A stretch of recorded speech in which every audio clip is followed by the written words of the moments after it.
A service of KIBMradio.com, the Internet's home for an all old-time radio.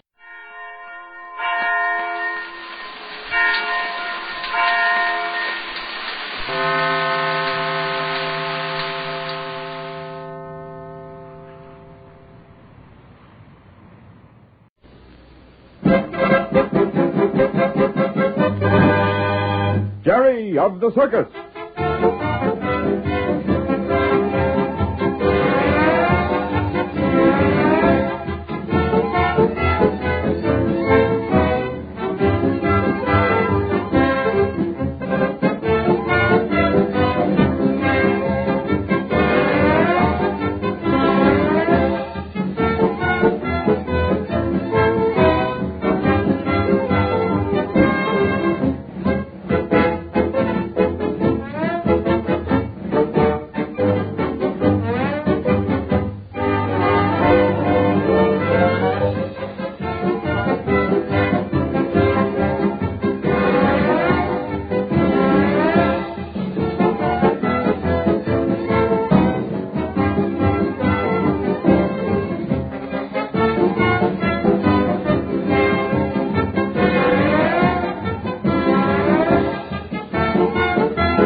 For Jerry of the Circus.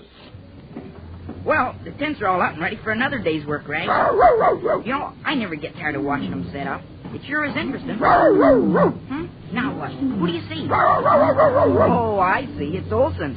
Hi, Olson. Hello, Jerry. Rags, come back here. Don't bother Olson. Come on. He's no bother, Jerry. I'm just about all finished taking care of the bowls for this day anyway. Hiya, fella. Kind of glad to see me, ain't you? You got a late start this morning, didn't you? Yeah. Yeah, we're a little late getting over onto the lot, but you notice we're ready on time. I just can't figure out how you do it so fast. Getting the circus ready for a show is just like building a big city. You do it in a couple of hours. Yeah, almost like magic, ain't it, Jerry? Sure is. Well, I'm heading for the mess top to take on a little more coffee. Do you want to come along? No, I think I'll go over and see Mr. Randall. I want to find out if they picked up that counterfeiter yet. Oh, you mean that feller with the funny name that was hooked up with Velko, the strongman? Huh? Yeah. What was his name again? I heard it, but it was too odd for me to remember. Tonetti. Slippery Tonetti. Oh, yeah, that's it. Why, I heard somebody say... Let's see, who was it now? Oh, well, it don't matter, but someone said that Mr. Randall got a phone call from that detective that was traveling with us. You mean Mr. Hadley? Yeah. He told Mr. Randall all about how they captured this Tonetti fellow. He did? Uh-huh. Hey, I'm going to get right over to the office wagon and find out about it. Still playing detective, huh, Jerry? Well, I'm especially interested in this case. You are, huh? See you later. Come on, Rags. All right, so long, Jerry. Here, Rags, over this way. Come on. Mr. Randall, it's me, Jerry. Oh, come in, Jerry. Come in. Wow. Hey, you're all excited, aren't you? Poor Rags is even panting. Oh, I ran all the way over here the minute I heard. Heard what, Jerry? Oh, Olson just said you got a phone call from Mr. Hadley. Oh, that. Yes, it did. Well, I wanted to hear all about it. All right, sit down, Jerry. Okay. Lay down there, Rags. Poor Rags is puffing like a steam engine. Oh, he'll get his breath in a minute. Tell me, did they get Tonetti? Yes, sir. Picked him up at the post office in Silver Springs when he called for that package of counterfeit money. And what else? Well, Jerry, it seems they questioned Belko quite a bit and got him to talk. I didn't think he'd be hard to handle. Well, what did he say? Did he tell the truth, and did he say that Spike didn't have anything to do with him or Tonetti? Well, you know, of course, that Mr. Hadley thinks that Spike was mixed up with him. Yeah, I know he does, but I don't. Mm-hmm. Well, tell me, what Belko said. Well, I guess I'll have to break down and admit that you were right again. What do you mean? Although I was inclined to agree with you right along. Yeah? Well, Belko admitted that he planted that counterfeit money in Spike's mattress. He did? Uh-huh. And he also admitted giving Spike a bad $10 bill for the work he did on his trunk. That's the bill he spent for the new clothes he got. Yeah. Can you imagine anyone being so mean as to do a thing like that? Well, there's all sorts of people in this world, Jerry. Yeah, I guess so. Now Spike will go free, won't he? Oh, yes. Hadley tells me he should be free of all charges in a few days. You think you'll join up with the circus again? Well, I told Hadley to tell him that he could go right back to work for me. Oh, that's keen. I should think he'd stay away from the circus, though. Why? Well, it's sort of a jinx for him. A jinx? Yeah. Seems like it's bad luck for Spike. This is the second time he's been picked up by the police since he's been with the circus. I guess that's right. Oh, but I think he'll be back. Well, let's hope so. And let's hope he doesn't get into any more trouble. Oh, it wasn't his fault. No, it wasn't. Just his tough luck. I sure feel good now. Lucky I spotted Tonetti with Velcro the other night, wasn't it? You bet it was. Yeah, for all concerned. Well, I guess that's all there is to talk about, so maybe I'd better get over to the horse stop and see if I can help Whitey. Yes. It is Nicholas Russoff, Mr. Randall. Oh, come in, Nick. Stop it, Rags. Hello, Nicholas. Good morning, Nick. Good morning, Mr. Randall. Jerry? Good morning. Well, what's on your mind, Nick? Well, Mr. Randall, you know I do not like for to complain, but my sister Olga, she tell me I have to see you. Yeah, what about? Or should I say, what about this time? Well, it is the horses again, our horses. Oh, yes. Olga say they do not get attention. Just because we own our own horses, you know, it is in our contract that they should have the best of care. Yes, that's right. Well, what seems to be the trouble? Well, Olga say they do not get enough feed. Our horses do not get as much as the other horses. Oh, but that's not so. Whitey likes those Arabian horses of yours and always gives them special attention. Just a minute, Jerry. Oh, I'm sorry. Let me ask you this, Nick. Have you seen any mistreatment of your horses? Well, I don't think so, but my sister Olga, she says that... Yes, I know, Nick. She takes an awfully keen interest in the Russoff troop, doesn't she? Well, you know, she is the manager of the act. Yes, I know. Well, you tell Olga that I'll have a talk with Whitey and see that your horses get extra care from now on. Oh, thank you, Mr. Randall. I will tell her. Yeah, all right, Nick. Goodbye. Goodbye, Jerry. Goodbye. Goodbye, Nick. I'm sorry what I said, but, well, I couldn't help it. I know for sure Whitey likes their horses and takes good care of them. Well, that's all right, Jerry. I know he does, too, but, well, you just gotta humor Olga. This is nothing new. She sends one of the brothers over to me every once in a while with some silly little complaint. Oh, I didn't know that. Yeah, sure. Olga just wants to show her authority, that's all. So the best thing to do is to say, yes, we'll take care of it, whatever it is. Dad used to call people like her troublemakers. Yeah, that's just about the right name for Olga. But along with her pettiness, she's shrewd, very shrewd. She's managed the Russoff troop ever since they came to this country, and she's done a fine job of it. She's a very clever woman, and, well, I wouldn't want her for an enemy. Are they very rich? The Russoffs? Yeah. Well, yeah, I'd say they were pretty well off. They've got many thousands of dollars tied up in those horses of theirs, besides the silver saddles and expensive trappings that they use. Yes, I'd call them rich. There's no telling how much money they've saved over the past few years. They're very thrifty, you know. I kind of thought they were rich. Mm-hmm. They're about the highest paid act of its kind in the world today. But I guess they're worth it. You bet they are. They're worth every penny I pay them. They're a big attraction, Jerry, a big attraction. And they're real Russians, too, aren't they? Oh, sure they are. Boris, the oldest brother, was a member of the Tsar's Royal Guard, a high-ranking officer. I heard... Hey, what was that? Sounded like a smash by the front entrance. Hey, let's go see what happened. Yeah. And wait till I close this door. Hey, you were right. Hey, look at that truck up on the sidewalk out by the main gate. Well, of all things. And look at that water. I say, Why, that truck broke off a fire hydrant. Say, this is bad. The whole lot will be flooded the way that water's pouring out of that hydrant. Hey, here, Ray. You stay right by me. Come on. Mr. Randall. Yeah. No way to turn that water off. Larry, John, get some sandbags and put them all along the sidewalk. That water will get into the main top, and we won't have a matinee today. Okay. There must be some way to shut that water off. How did this happen? Any of you men know? Well, the fellow was driving the truck said he lost control. The first thing he knew he was up on the sidewalk. Just our luck he had to break off that fire hydrant. Pretty bad, all right, and that water's coming out pretty fast. One of you men run across the street to that store and call the fire department. Yes, sir. Yeah, and call the police department, too. I'm afraid the whole lot will be flooded. Yes. We can't put on a show with the arena track underwater. Oh, say, this is awful, Jerry. Can I do something to help? No. There's nothing can be done until the fire department gets here. Well, they'll have a way of stopping it, I hope. The water must be pouring out of there about 50 gallons a minute. Of all things. A broken fire hydrant and right in front of the big top. Couldn't have happened a block away. It seems awful that we just have to stand here and not do anything. Yeah, here come some of the men with sandbags. That should help. Let them over here. Oh, but that won't work, Mr. Randall. The water's pouring out too fast. Yes, I'm afraid you're right, Jerry. Just look at that midway. 2 inches of mud on it already. How will the folks get through that to get in to see the show? Well, I'm not so much worried about that as I am about whether or not we'll have a show. I can get boards put down on the midway and make a walk for the customers, but if that water isn't stopped soon, the best we can do this afternoon is put a boat race on under the big top. Yeah.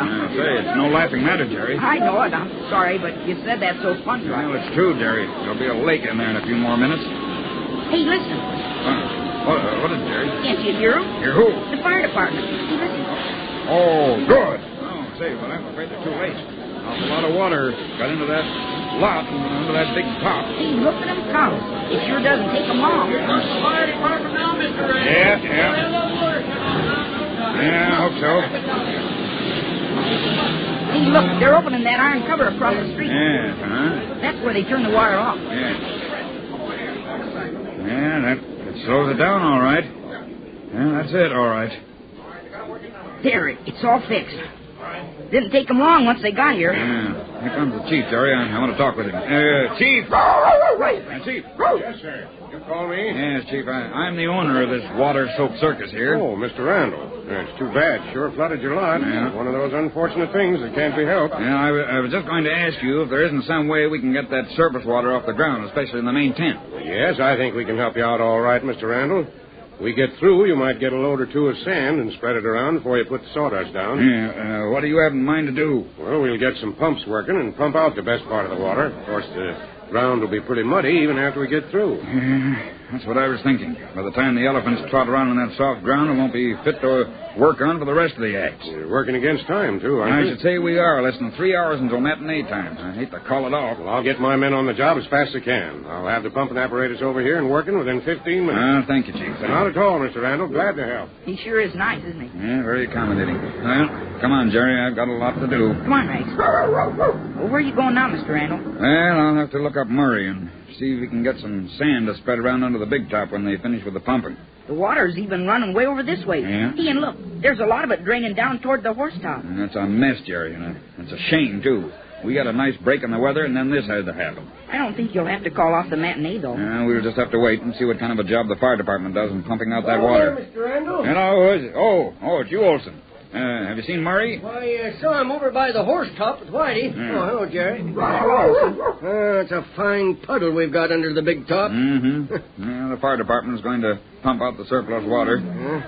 Yeah, but the fire chief advised me to getting some sand to absorb whatever is left that the pumps can't draw. Oh, sand, huh? Yeah. Say, Olson, run over and tell Murray to have his men spread it around before the matinee, will you? Okay, Mr. Randall. And, we'll have to get a lot of extra sawdust and get that down, too. Yes, I know. It's a whale of a job. Yeah, but I don't want to postpone this matinee if I can help it. Olson, you run over and tell Murray that it's all up to him.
The Jack Benny Program. Quality of product is essential to continuing success.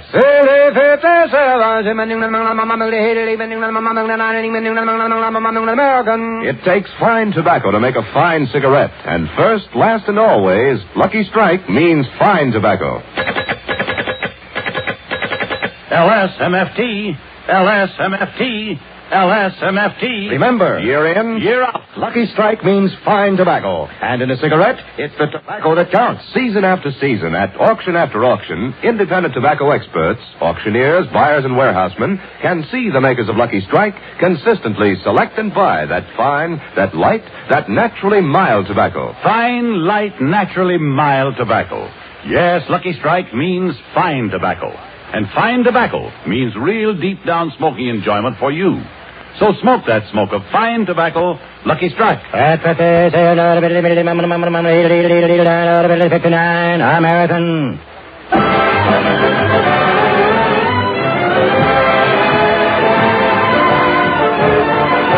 The Lucky Strike program starring Jack Benny with Mary Livingston, Phil Harris, Rochester, Dennis Day, and yours truly, Don Wilson.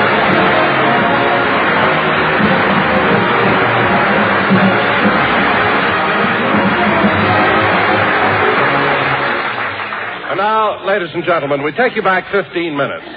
Jack Benny is in his dressing room where Rochester is trimming his hair. Just a little more off the sides, Rochester. Yes, sir. You know, Rochester, it may sound funny, but when I was a kid, I had the most beautiful head of thick golden curls. You did? Yeah. In fact, my mother was so proud of them, she gave a curl to every one of our relatives. Well, you better write to them, boss. It's time to get them back.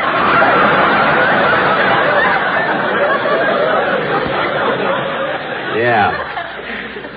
Hold it, Rochester. How much have you trimmed off the sides? Almost a handful. Good. Now sprinkle it around on top.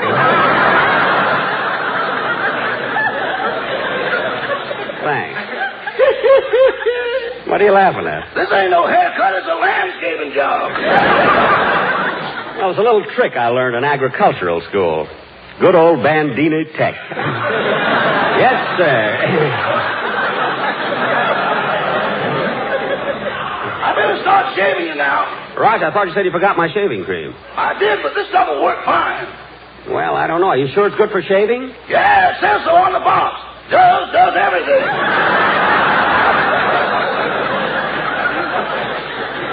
I guess so. But I wish my face could have that oxidol sparkle, you know? Now, hold still, boss, while I lather you up. Maybe you better open your shirt first. Okay.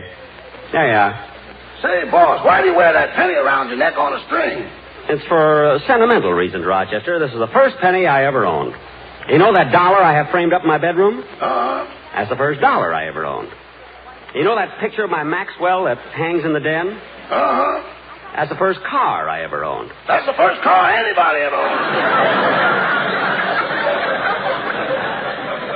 What? That car scared more horses than the meat shortage.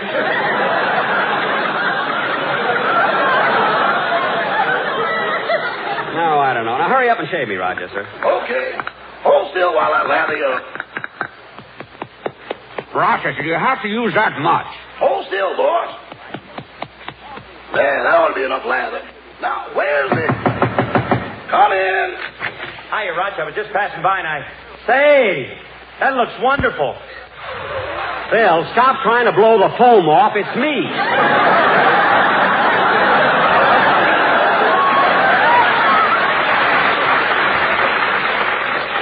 And get your foot off my knee. It's not a brass rail. What a guy. Okay, I'm sorry, Jackson. What do you want, Phil? Well, I'd like to ask you what number I should play on the program today. I've been rehearsing 2 of them all week. What are they? Well, one of them's Stardust. What's the other one? That's what I like about the South. You better play the first one, Phil. I don't think the public is ready for the second one. Go ahead, Rochester. Start shaving me. Yes, sir. Oh, say, Jackson, I want you and the rest of the gang to come over to the house tonight. I'm giving a little surprise party for Alice. Surprise party? What's it for? Well, I think it's her birthday. Think? Yeah, it's either today, March 12th, or June 29th.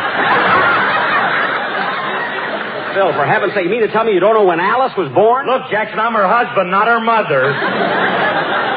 All right, Phil, I'll be glad to come. Shall I have dinner first? Well, of course not. I got everything all set. I prepared it myself. Now, what are you having? Well, there'll be martinis, Manhattans, old-fashions, bourbon highballs, Scotch... Phil. I mean, what kind of food are you serving? What? Food. Well, how do you like that? I knew I forgot something. Well, how in the world... Ow! Rochester, you cut me. It's about time you felt it. I did a minute ago.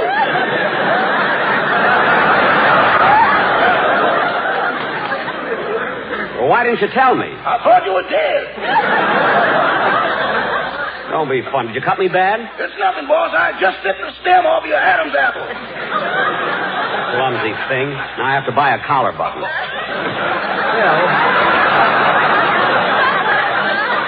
Phil, about the party, I'll be at your house at 8 o'clock. That'll give me enough time to buy a gift for Alice. I think I'll get her some candy. Well, you gave her candy last year, and she never got to eat any of it. She didn't? No, she was carrying it upstairs, and the bag broke.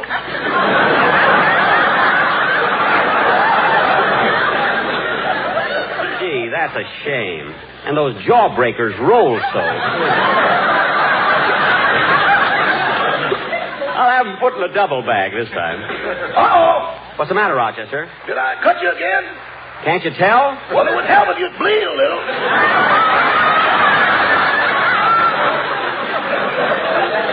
Well, I'm not going to force myself just for you.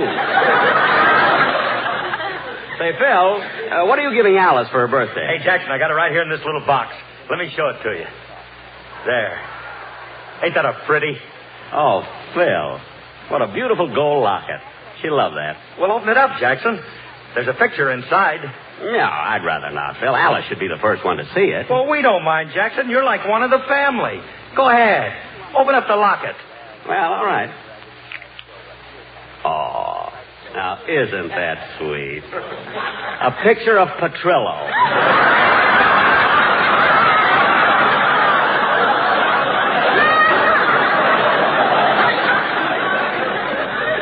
How thoughtful. Yeah. That's very nice. Phil, you can raise your head. I closed the locket. Here. Look, Jackson, I better get out on the stage and get my musicians ready for the broadcast. I'll be seeing you, huh? Yeah. Well, I guess I better get in the studio, too. Rochester, wait for me here in the dressing room. Yes, sir. And you can tune in the radio and listen to my program if you wish. If I wish. Yes. Once I didn't listen to it, and you put me in solitary confinement. Now, Rochester, you know I didn't compel you to stay in that room. No, but you took away all my clothes, told me I was free as a bird, and pointed to Capistrano. What? I was shot down over Pismo Beach. Stop being silly. I'll see you after the broadcast. Okay. Gee, that Rochester makes up the wildest things. But they're kind of funny. I wonder if he'd be good on the radio. Nah, he'd always be late for rehearsals.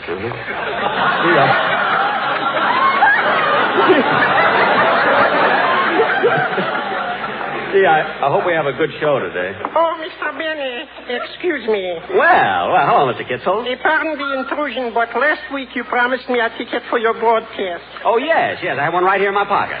Here you are. Thank you. You must like my program, eh, Mr. Kitzel? Oh, it's one of my favorites. I like your program, Fibber, Magoo, and McGee. Take it or leave it. Huh? A date with Juliet. And on Friday night, I'm listening to People Are Schnooks.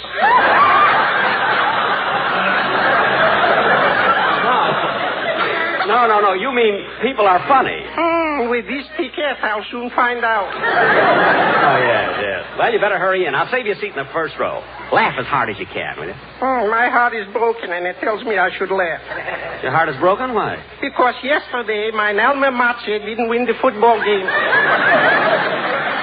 Your alma mater? Notre Dame.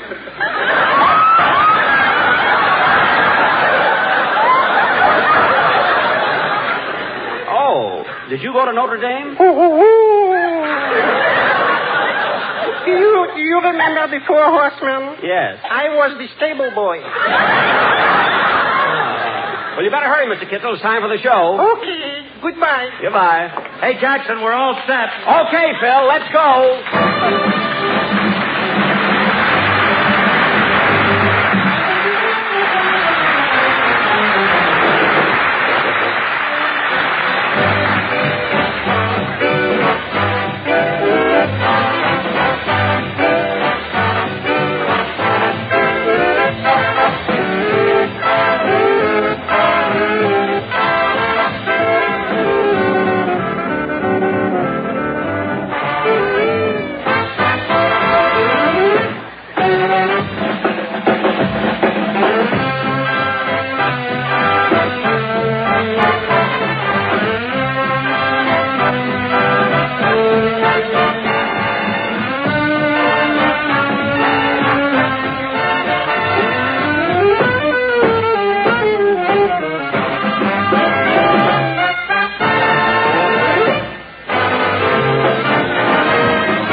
America, Take It Away, played by Phil Harris and his orchestra. And that strange click-clack in the back was his boy shooting dice. And now, ladies...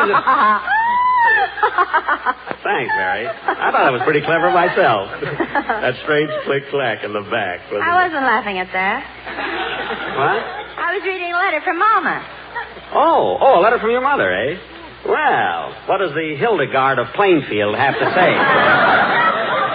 Oh, it's so funny, Jim. I know. After her last letter, she had to join the Radio Writers Guild. Go ahead, let's hear it, Mary. Okay. My darling daughter, Mary, I received your last note and was very glad to hear from you. As you know, last Tuesday was Election Day, so your father got up early, went to the polls, and voted for Hoover. What? He feels he owes it to him because since 1928, Hoover has been the top button on his underwear.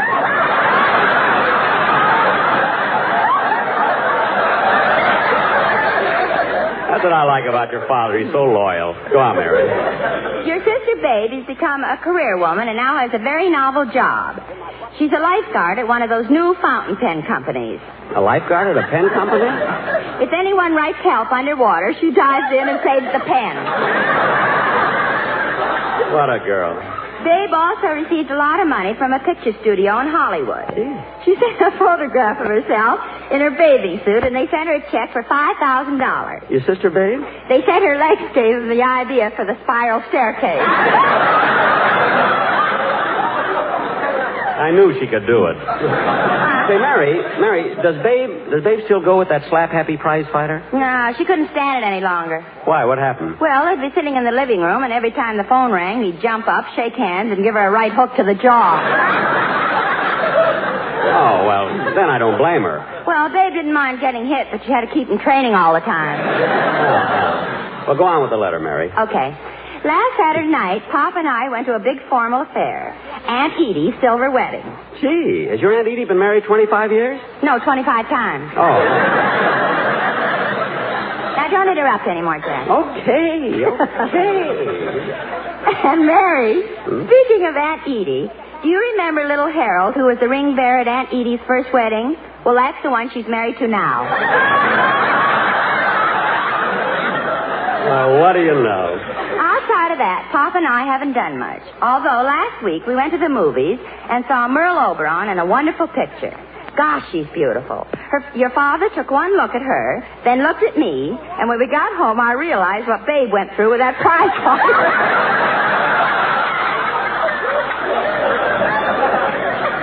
Gee. Fortunately, my girdle broke, and I wedged him into a neutral corner.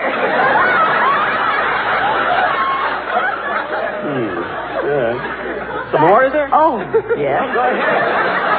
Hey, your mother is a riot. Go ahead. By the way, Mary, I certainly envy you being out there in California. It was so cold here yesterday that Papa's teeth chattered all night. They made so much noise, he took them out of the glass and put them back in his mouth.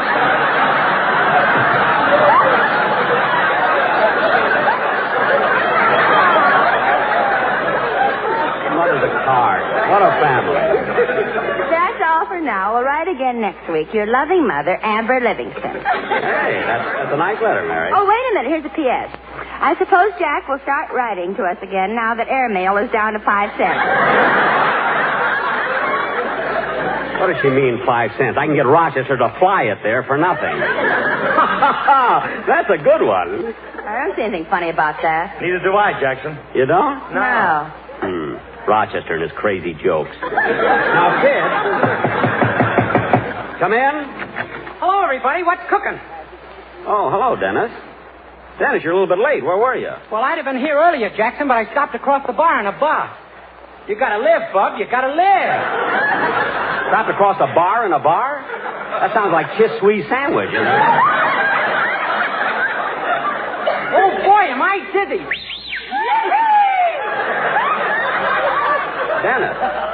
Dennis, you mean to say they served you a drink? No, they said I was too young, so they just spun me around on the stool.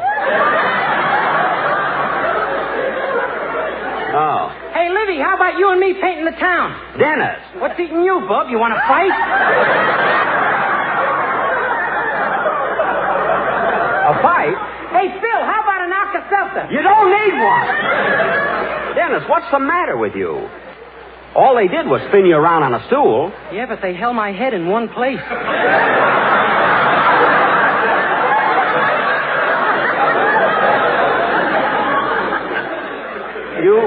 You mean they... I don't know whether I'm coming or Dennis. Believe me, you're Dennis, and cut out all this nonsense. Okay. He hates me because I'm head loose and fancy free. Dennis, nobody hates you. Now, come on, let's have your song. Okay. That kid can find more... Phil, where are you going? I'll be back in a minute, Jackson. Hey, Dennis, what stool were you on? Phil, come back here! Dennis is on the screen. Now, go ahead.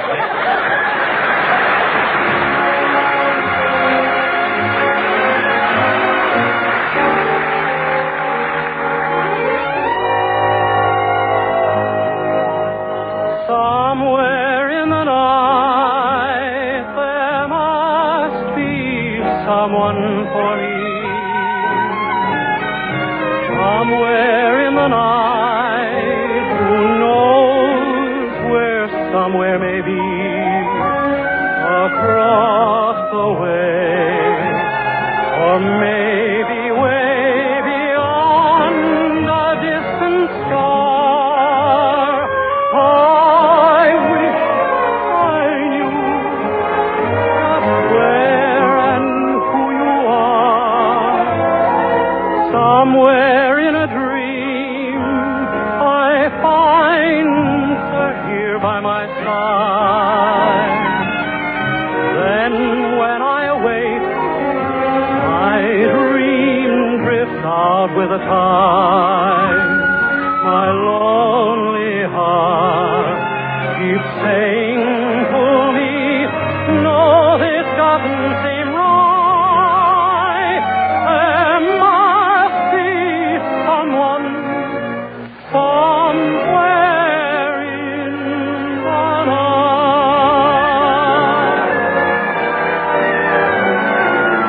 Somewhere in a dream I find her here by my side.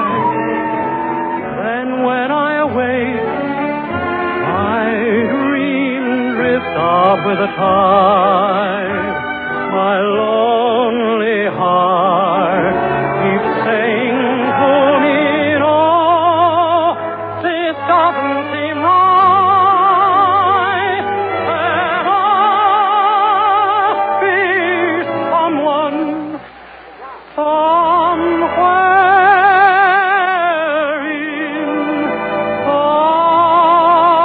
in the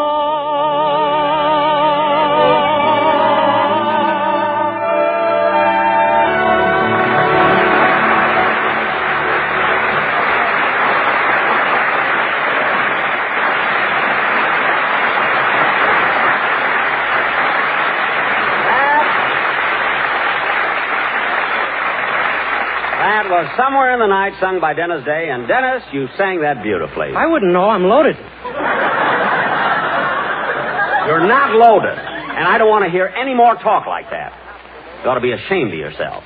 Now, sit down. Yes, sir. And now, ladies and gentlemen, for our feature attraction tonight, we're going to do a sketch entitled The Strange Loves of Martha Benny. Whisper his age. Married. Now, in this play... Wait a minute, Jackson. Last week you announced that we were going to do The Killers.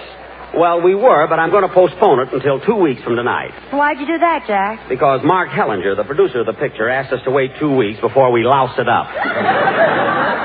And by that time, the picture will have played in more cities. Well, what's this thing you're going to do tonight? Well, actually, Mary, it's going to be a story based on my career as an entertainer. It opens with the actual incident of my first appearance on the stage in Washington, D.C. I'll never forget that night. See, my performance was so great that right in the middle of my act, one of my fans got so excited, he jumped right on the stage. That was John Wilkes Booth. He was making his getaway.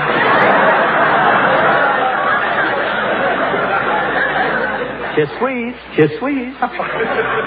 Now, in this play, ladies and gentlemen... Jack, before we do the sketch, what about the commercial? The commercial? Oh, yes. Go ahead, Don. Okay. Ready, fellas? Not with them, Don. The quartet is out. But, Jack, you've got them signed for 3 more weeks. I don't care if they're signed for 3 years. And another thing, They've got an option coming up, and I'm dropping it. Okay, if that's the way you want it. Well, you fellas can take that offer you got from the Hollywood Bowl. It's all right with me, just so they... Hollywood Bowl? They had an offer from the Bowl? Yes, I hate to bring this up, Jack, but they were offered so much money that they... Oh, yeah? Well, I've got them under contract. They can't break it, I know, because I've already tried. Well, all right, then. Will you listen to the commercial we've prepared? Well, all right. What's it going to be? Our musical background will be Till the End of Time. Oh, well, that might be good. Here, go ahead. Ready, boys? LSMFT, LSMFT. Lucky Strike means fine tobacco. Yes, Lucky Strike means fine tobacco. LSMFT, LSMFT, LSMFT. Don.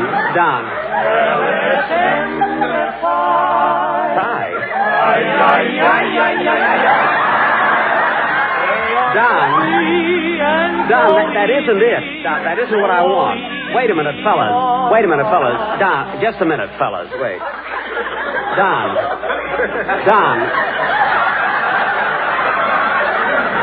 look at me. Donzy boy, look at me.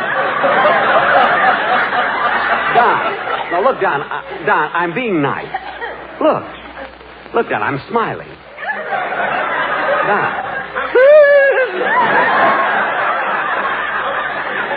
Don, can't you see that isn't in keeping with the rest of the program? It's too slow, Donzy Poo. I mean,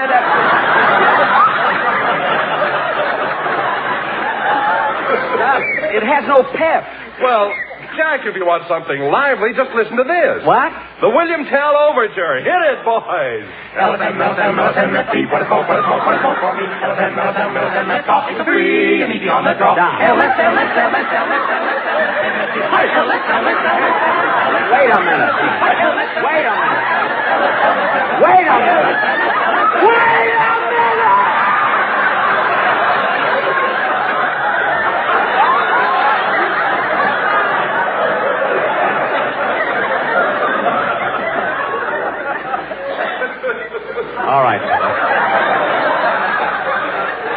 All right, fellas, get out. Out. You guys are driving me crazy. I'm going mad. Oh, Jack, stop pulling your hair. I'm only taking the ones that were sprinkled on. Now, come on, fellas. Get out. And it's for you, Don Wilson. You got me into this, and you better get me out. Jack, don't get so excited. Well, I am excited. I'm so mad I'm not even going to do the sketch tonight. But, Jackson, you got to finish the show. Let Don finish it. He's so smart. He knows everything. I'm getting out of here. Hello, Mr. Benny. May I have your autograph? Oh, shut up!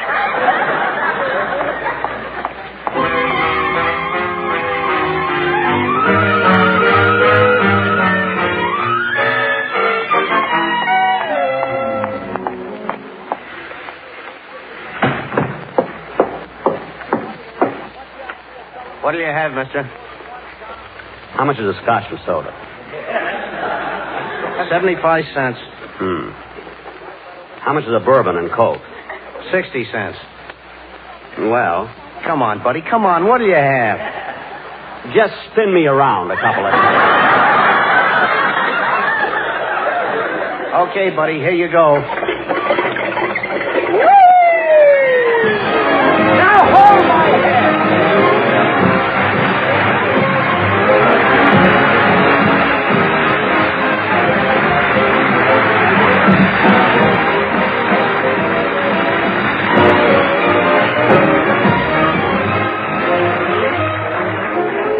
Hey, bartender, one more spin and I'll go home.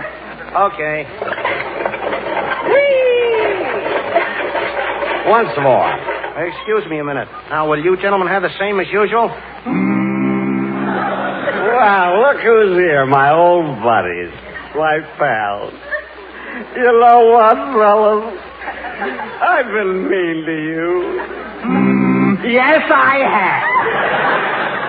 You know what I'm going to do? I'm going to make it up to you. I'm going to pick up your option and give you more money. Hey, bartender. What? Give these fellas a spin on me.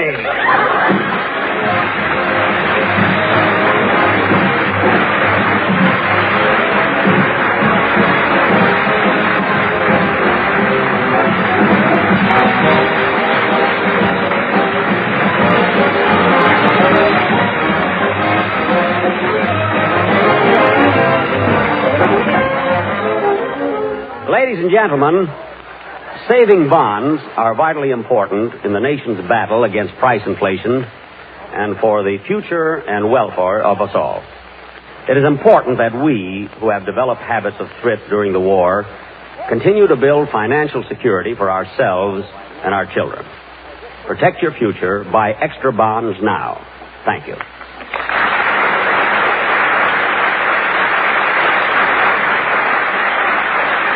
Back will be back in just a minute, but first, here's my good friend, Mr. L.A. Speed Riggs.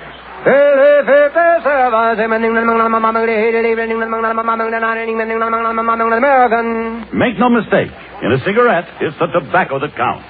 And Lucky Strike means fine tobacco. Mr. James Maynard Talley, independent tobacco warehouseman of Durham, North Carolina, has been in the tobacco business all his life. He said, "Season after season, I've seen good tobacco bought by the makers of Lucky Strike. Yes, good tobacco, full of flavor, ripe and mild. I've smoked Lucky's for 18 years. Yes, year after year, independent tobacco experts, men who spend their lives buying, selling, and handling tobacco, men like Mr. Talley, can see the makers of Lucky Strike consistently select and buy that fine, that light, that naturally mild tobacco. Fine, light, naturally mild tobacco. Yes, Lucky Strike means fine tobacco. LSMFT, LSMFT, LSMFT. Lucky Strike means fine tobacco, and fine tobacco means real deep down smoking enjoyment for you. So smoke that smoke of fine tobacco, Lucky Strike. So round, so firm, so fully packed, so free and easy on the draw.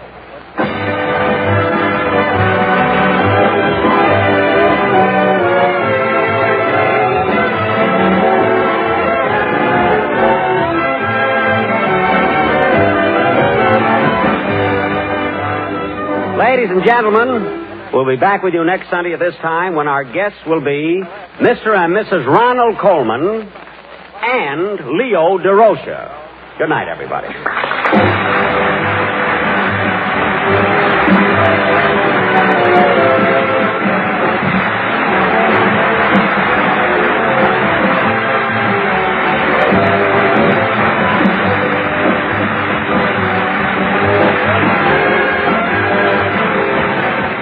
This is NBC, the National Broadcasting Company. Good health to all from Rexall.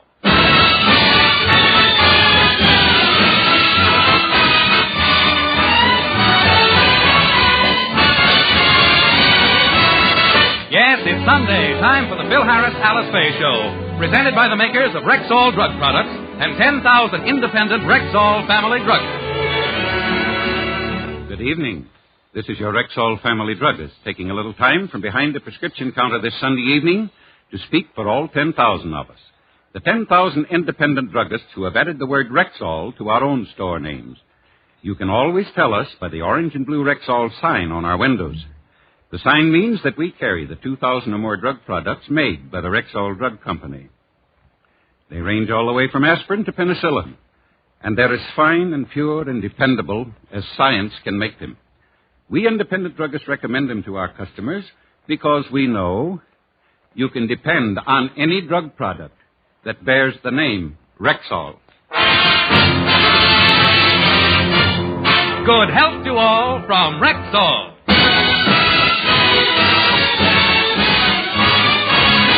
And now your Rexall family druggist brings you the Phil Harris Alice Faye Show, written by Ray Singer and Dick Chevrolet with Elliot Lewis, Walter Tetley, Robert North, Janine Roos, Ann Whitfield, Walter Sharpless music, yours truly, Bill Foreman, and starring Alice Faye and Phil Harris.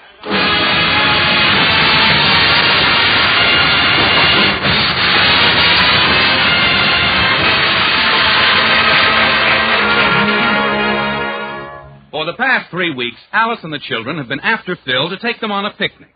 Reluctantly, Phil has finally agreed, and today is the day.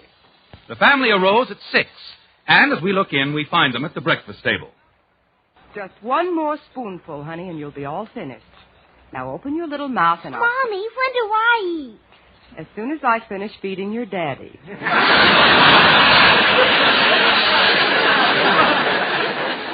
Phil, please open your eyes and feed yourself. Phil!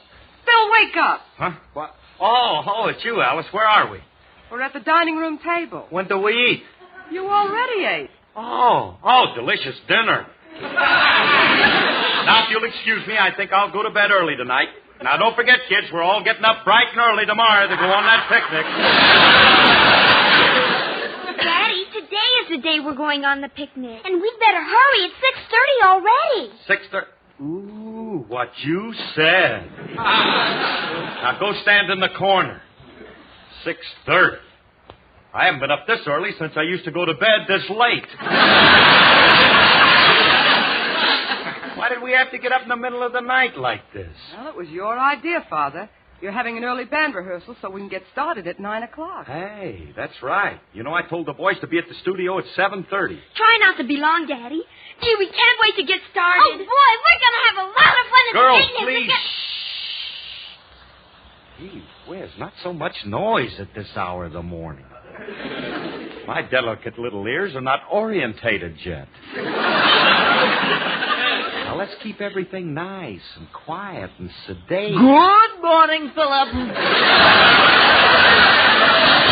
Oh, no, not at 6:30. Alice, tell this night-blooming Jasmine to go home. Oh, Phil, I invited Willie to go on the picnic with us. And I hope we start soon. I can't wait to get out in the country and walk through the wooded glens and the dewy meadows. At this time of the year, everything is in bud. The flowers are in bloom, the birds are on the wing, and Mother Nature is awakening after winter.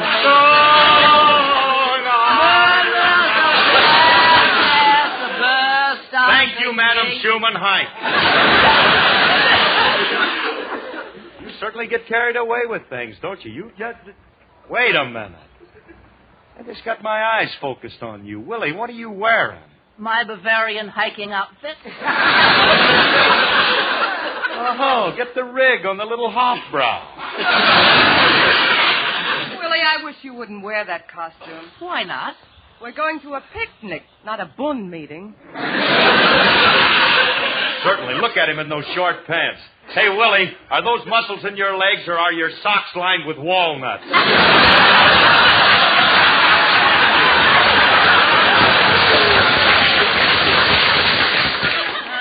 Why don't you get lost, Clyde?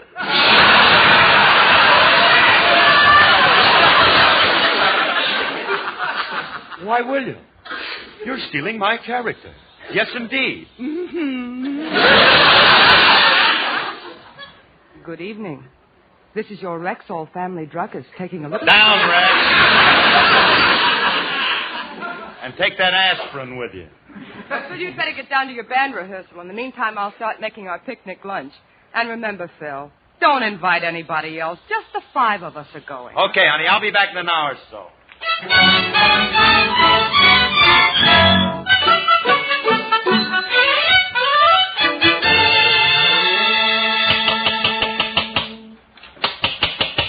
Gentlemen, before we start, I want to thank you for getting down here at 7:30. I know you're not accustomed to arising at this early hour, and I appreciate it. And now, if you will, let's run through my song. And remember, I want it pianissimo. Good and loud. All right, fellas, a 1, a 2, a 5'2", eyes of blue, but oh, what those 5 feet can do. Has anybody seen? Has anybody seen? Oh, fellas, wake up, will you? I said wake up. I know how to get them up. Jacks are better. I open for $2. How sleepy can they get? This one never fails. Everybody step up to the bar. The drinks are on me. Oh, they must be dead. Fine bunch of guys, and I was thinking of giving them all a bonus. How much? Who cares? We'll take it. Never mind. They pick a fine time to turn up their hearing aids. What's the idea? It's up at this house just because you're the boss? And a bloated capitalist is trying to exploit us. Down with Harris! Let's burn him in effigy. All right. Cut it out. You fellas can't get up early because you don't live right. Wine, women, and song ain't good for a guy. Why not? Too much singing ruins your wind.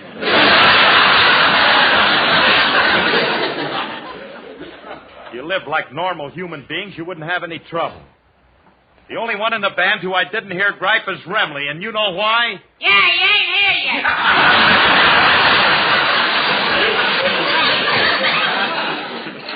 Ain't here yet, huh? Well, wait till he shows up. I'll tell him a thing or two. I'll let him know who's boss of this outfit. And Hiya, Curly. Well, if it isn't two-toned eyes. Mr. Remley, the band rehearsal was called for 7:30. Everybody shows up on time but you. Why are you so late? I got a good excuse. What? I didn't feel like getting up. I don't like this getting up at daybreak. It's not daybreak. It might interest you to know that the sun has been up for 2 hours. Well, bully for all... Old Sol could rise at 5:30. Why couldn't you? Sol wasn't out with a car hop until 4:30. Hey, how come you called rehearsal so early? Because we're going on a picnic. Good. I love them. I have a lot of fun at picnics. You ain't going to have a lot of fun at this one. Why not? Because you ain't going. This is just for my family and not you. Well, things have come to a pretty pass when a man's family means more to him than his best friend.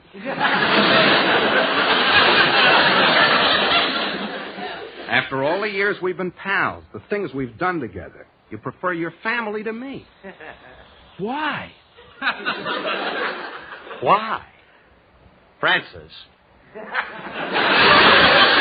It's time you realized that blood is thicker than bourbon.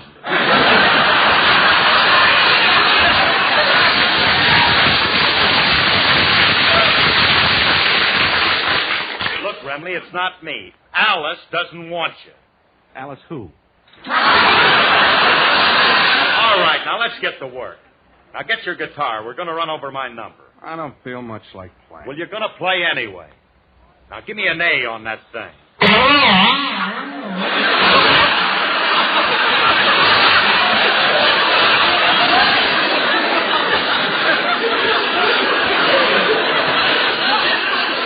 Well, I'll be darned, he did it. All right, fellas. Now we're going to do the same number Frankie, stop crying. I want to go on the picnic. All right, you can go. Wipe your nose. Now, for goodness sake, let's rehearse my number. Yeah, let's get it over with so we can all go to the picnic. Wait a minute. I invited Remley. I didn't invite the rest of you. You're not going. Oh, we're not, huh? Then we ain't playing. You'll do as I tell you. You're going to play while I sing. Okay, we'll start even and race you to see who finishes first. This is a rehearsal, not a track meet. Now, you guys are you going to play or not? Are we going on a picnic? No. All right. Never heard such a bunch of big babies. Now, look, you can all stop by Miller's Lake a little later and have a bite to eat with us. Now, come on, will you? Let's have it. 5'2", eyes of blue. But oh, what those 5 feet could do. Has anybody seen my gal? Turned up nose, turned down hose with flabber. Yes, sir, one of those. Has anybody seen my gal? Now, if you run into a 5'2", all covered with fur, diamond rings and lovely things, you can bet your life that isn't her. But could she love? Could she woo? Could she coo? Has anybody seen my gal? Here comes Cutie through the door. 5'2"? No, 5'4". Fellas, you ain't seen my gal. Now she's the cutest gal in town. Eyes are blue? No, eyes are brown. Fellas, you ain't seen my gal. If we run into a 5'2" with eyes of blue, with a turned up nose and a roll down home, you can bet your life it's you know who. And could she love and could she coo? Could she coo? Has anybody too with eyes of blue. But oh, what those 5 foot could do. Has anybody seen my gal? Turned up nose and roll down hose and flabber. Yes, sir, one of those. Has anybody seen my gal? Now if you run into a 5 foot 2 all covered with fur, diamond rings and pretty things, you can bet your life it isn't her. But could she love? Could she woo? Could she coo? Has anybody seen my gal?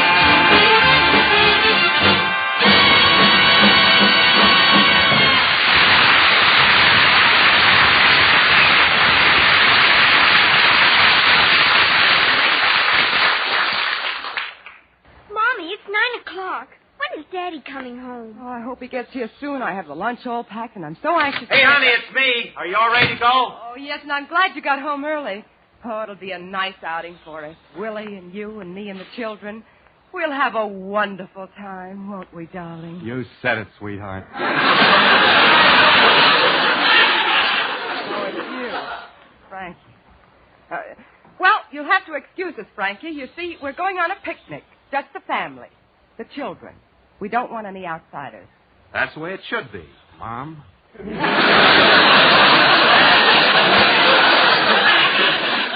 ready to leave?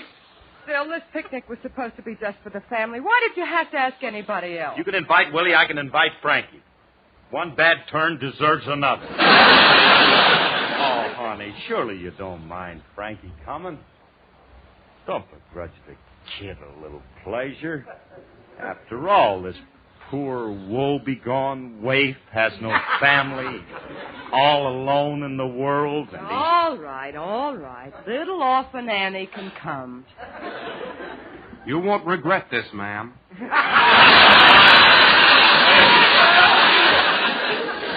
When my daddy Warbucks gets back from Africa, he'll repay you. Hey, honey, have you got enough food for everybody? Well, I think so. I have 18 sandwiches. That should be enough for 6. Alice, you better make a few more.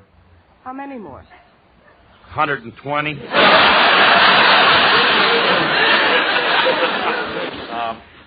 The band is coming. The band, too? Oh, now I'll have to go in and make 120 sandwiches. Stay out of that kitchen, Mom. This is your day. Oh, look, I'll call the market and tell them to make them up, and then we'll have Julius deliver them to Miller's Lake. Now, look, while I'm calling, you people get in the car. Alice, you sit up in front with me. Frankie, you ride in the back with the kids. Shall I put the lunch basket in the trunk? Don't be inconsiderate. We don't want Willie to be cramped back there.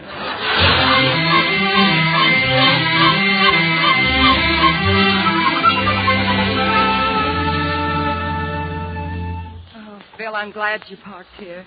This is a beautiful spot. Come on, Alice. Let's go waiting in the lake. Wait a minute now. Before we have fun, we all got work to do, and everybody's got to pitch in. Willie, you unload the car. Frankie, you get some water. Kids, you gather firewood. And Alice, you start the fire. What are you going to do? Take a nap under this tree. I'm the captain. Do your own work, Philip, because I'm going down to the lake. There's some very beautiful colored pebbles down there. I want to take some home with me. You better go along and help him, Phyllis. He might come across a heavy one. Phil, stop picking on Willie. He's not as weak as he looks. I'm telling him, sis. I happen to be an outdoor man. Outdoor man. The last time we were out in the country, the squirrels dragged you up in a tree. Yes, but it took 2 of them to do it.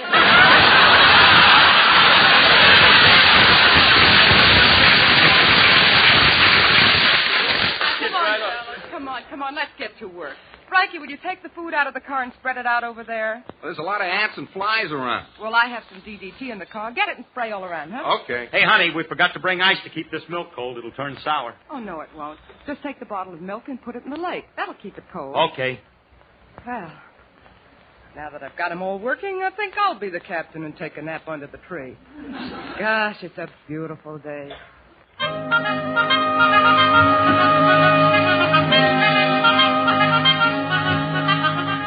When I went to dancing, no special lad I was encouraging.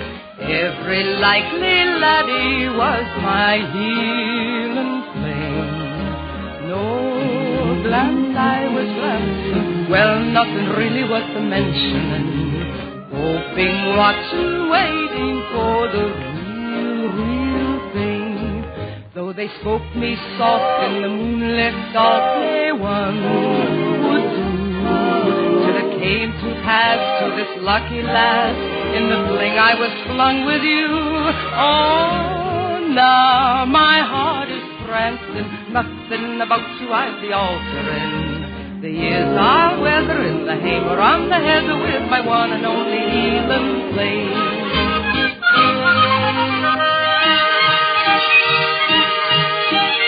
When we went romancing, I gave the foster any wedding ring. Every morning Lassie was my healing thing. Though they spoke me soft in the moonlit dark, nay one would do, till it came to pass to this lucky last, in the fling I was flung with you. Oh, how my heart is ranting, nothing about you I'd be altering. The years I weathered in the hay or on the heather, with my one and only healing flame.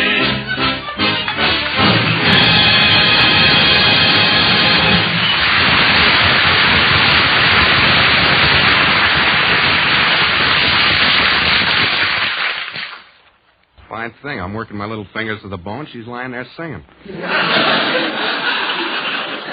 Frankie, did you finish spraying? Yeah, I sprayed that DDT all over the place. There isn't a fly or an ant around anymore. I sprayed the trees, the grass, the rocks, everything. Oh, I hope there aren't any ants in the food. They don't go near the food. How do you know? I sprayed that, too. Oh, Frankie, I didn't tell you to spray the food. You didn't have to. I was smart enough to figure that out. Well, now we can't eat. Oh, Frankie, what's the matter with you? Were you born stupid? No, I had a teacher.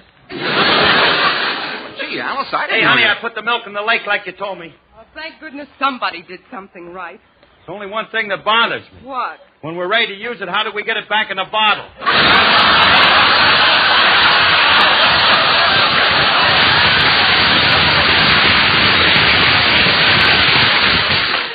no. You... Alice? This is the teacher I was telling you about.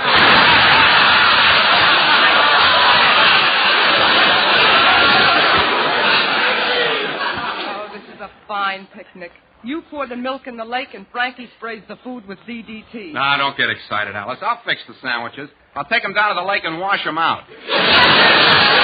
They'll be good as new. Oh, you too. The children are getting hungry and we haven't got a thing to eat. Why don't you sell it? What sandwiches you ordered? Hey, it's Julius. We got something to eat. Bless your little heart, Junior. Quit patting me on the head. You want to make it soft or something?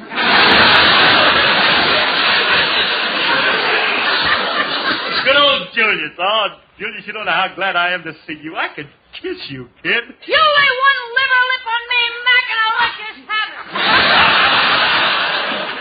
Oh, Julius, you're a lifesaver. You don't mind if I kiss you, do you? Oh, Faye. There. You can burn my rompers mother today. I am a man. Bring some milk? Milk? No, Mr. Harris didn't order any. Oh, the children should have milk. Phil, you'll just have to get some. We're 20 miles out of town. Where can I get milk around here?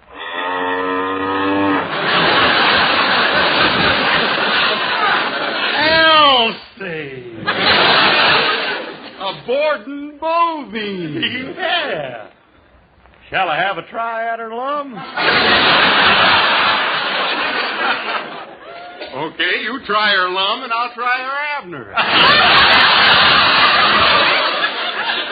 Well, fetch me a pail. We'll drain her crankcase. Now, wait a minute, fellas. You don't know anything about milking cows. What's to know? Now, look, you stay here and get the food ready. I'll get that milk and 2 shakes of a lamb's tail. That ain't the way you get it, fellas.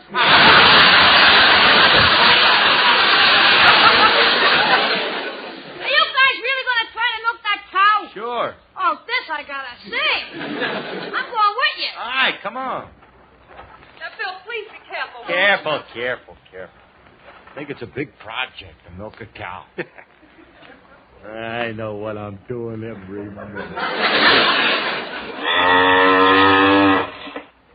Let's see now. Where can that cow be? That's it, right in front of you. This is a cow? Let me try that reading again. This is a cow? When I get a good one, tape it, will you? Go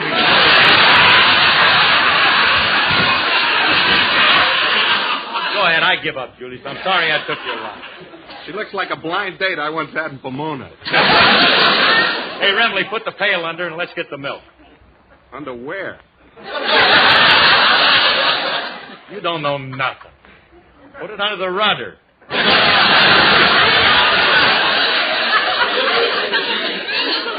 Oh. Okay, it's under. All right, Elsie, let her go.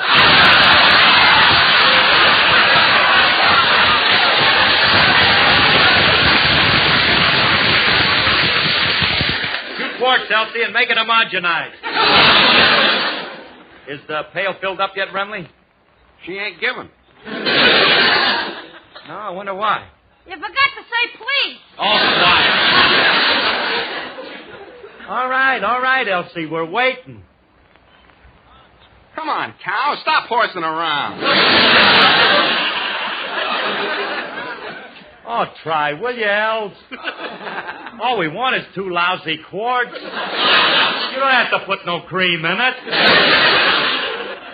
Hey, Curly, maybe these spigots are stopped up. Must need new washers. Let's get a hammer and tap them. I'll go back to the car and get a monkey wrench. Why don't you go into town and get a plumber? I can't understand, Remley, why Elsie's so reluctant. Curly, I just happened to think of something. They get butter from cows, too, don't they? Yeah? Maybe this is a butter cow. True. Could be a cheese cow, too. True. Oh, I know everybody's got a right to be a moron, but these guys are abusing the privilege.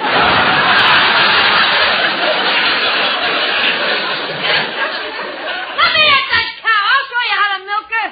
Hey, he's going to show us how to milk it. He thinks he's going to get... He's getting it. Well, I'll be darned. So that's the way to do it. What will they think of next? There you are. There's nothing to it.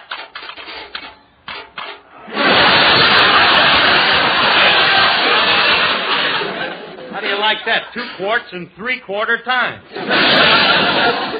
That's remarkable, isn't it? Remarkable. Hey, have you worked with this cow before, kid? You do a great job today. It's beautiful, isn't it? Tremendous. Sure, you ought to take that cow on the road. You're great. Got a thought. Wouldn't it be wonderful if somebody invented a beer cow? Yeah, with 4 taps, you could get Pilsner, Ale, Bach, and Beethoven. Hurry up, I have lunch ready. Oh, we'll be right there. Hey, Alice, we got the milk. Oh, I'll be a monkey's ass they did it. Hey, look at all that food. It looks wonderful. Let's eat, Mommy. We're starved. All right. Phil, you and Frankie sit there. Willie, you and... Who's that in the truck? Hey, look, it's the guys in the band. Hiya, fellas. Hey, fellas, look at this food. Let's have at it. Geronimo! Hello, boys. Alice, you better get out of the way. They're stampeding. Hey, look at them go for that food. Some guys are eating today like there's no tomorrow. Hey, fellas, cut it out. We didn't eat yet. Everything is right.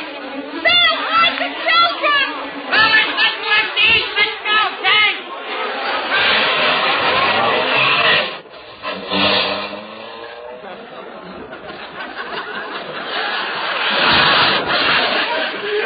What happened?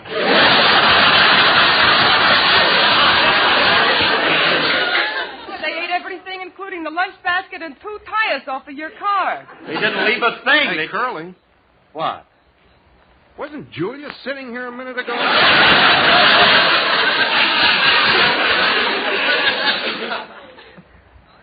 Do you think they... No.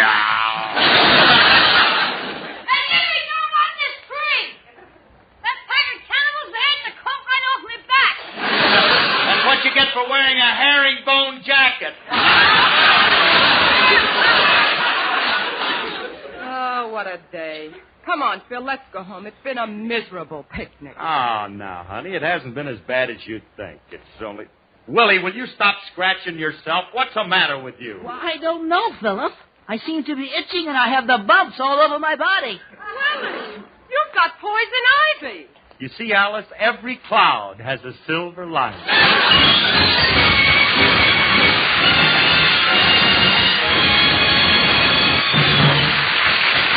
Alice and Phil will be back in just a moment. But first, here's your Rexall family druggist. Last week, when old man Sal began to convince me that summer is really here, I told the customer, you know, for the next few months, I'd like to be a vitamin in Rexall's big laboratory. For heaven's sake, why? Because it would be such a wonderful way to spend the summer. I still don't get you. Well, then, picture a nice, big, air-conditioned room where the temperature is kept at about 60 degrees all the year round. Doesn't that sound pretty pleasant and comfortable on a warm day like this? Well, yes, it does. Well, a room just like that in Rexall's laboratory is where certain valuable and important drugs are stored. Things like vitamins, citric acid, malt, and others. You see, certain drugs are more fragile in their chemical composition than others and have a tendency to deteriorate or evaporate at high temperatures. So, in order to keep them at the correct potency, Rexall's men of science let them enjoy this air-conditioned comfort until they're ready to be used. Sounds like nothing's too good for a Rexall drug product. You can say that again, ma'am. In fact, you could say it a couple of thousand times, because it's true of all the 2,000 or more drug products made by the Rexall Drug Company. All of them get the same kind of painstaking attention. All of them are compounded according to the same uncompromising standards. And that's why some 10,000 independent Rexall druggists have put the orange and blue Rexall sign on their windows. You see, we all know you can depend on any drug product that bears the name Rexall. Good health to all from Rexall. Folks, when you're driving on the highways this weekend, take it easy, will you? Don't be in a hurry. Remember, it's better to be late Mr. Jones than to be the late Mr. Jones. Good night and have fun over the weekend. Take it easy. Let them do the speeding at Indianapolis. This is NBC, the National Broadcasting Company.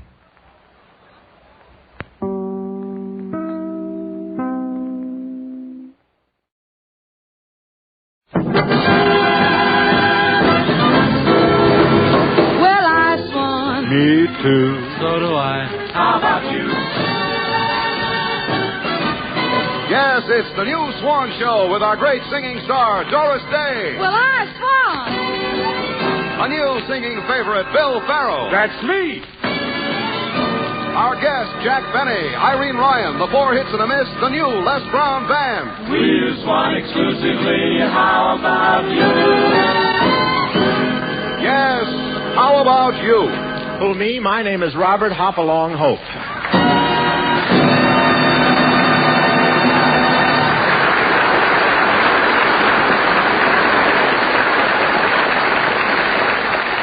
And now, Bob Hope's Swan's Eye View of the News.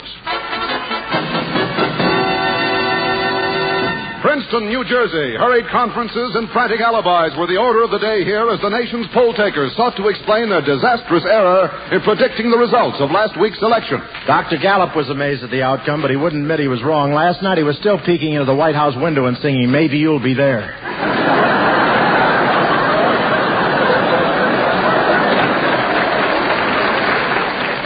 He was really unhappy. When he saw the election returns, he exclaimed, "It's the last time I take a house-to-house survey. From now on, I'm going to ask people." I called up Elmer Roper and said, "How can your predictions be so wrong?" He said, "You see, we mathematicians make a prodigious effort to ascertain by statistical and prognostication and political prestidigitation the approximate parallelisms." I said, "What does that mean?" He said, "Where can I get a job?"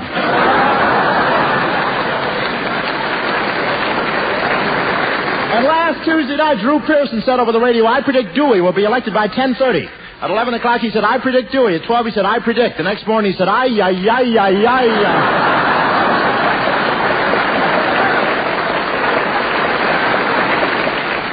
New York, New York. Phone company executives announced here today that telephones for automobiles were at long last ready and available for Mr. Average Motorist. I had a phone put in my car last week, but the wires must be crossed.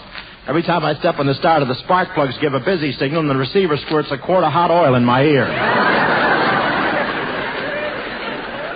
But they're a big help to the motorist. If a guy's speeding, he can look in the rear vision mirror, see a cop trailing him, call his lawyer, and the three of them can meet at the next intersection.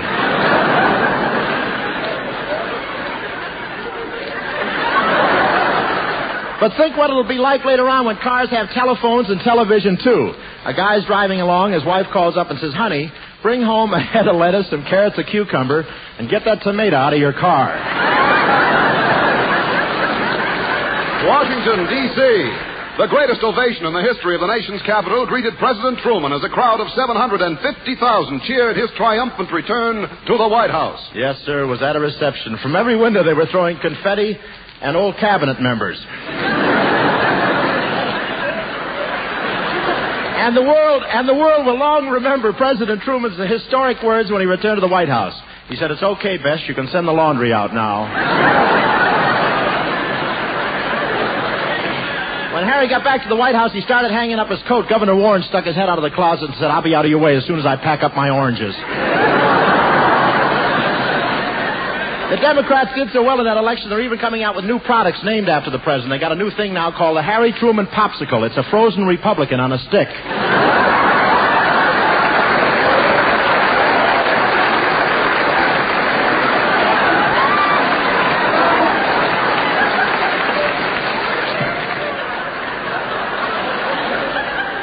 And with the election coming out the way it did, a lot of people had to change their plans.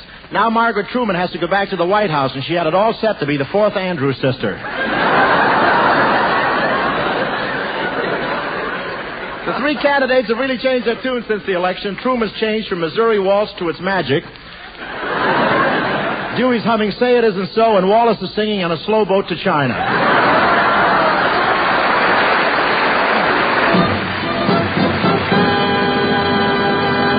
Announcing only 8 more days of the Swan 1949 Mercury contest. Only 8 more days to win a brand new 1949 Mercury automobile. Right now, here are more winners in the daily Mercury contest.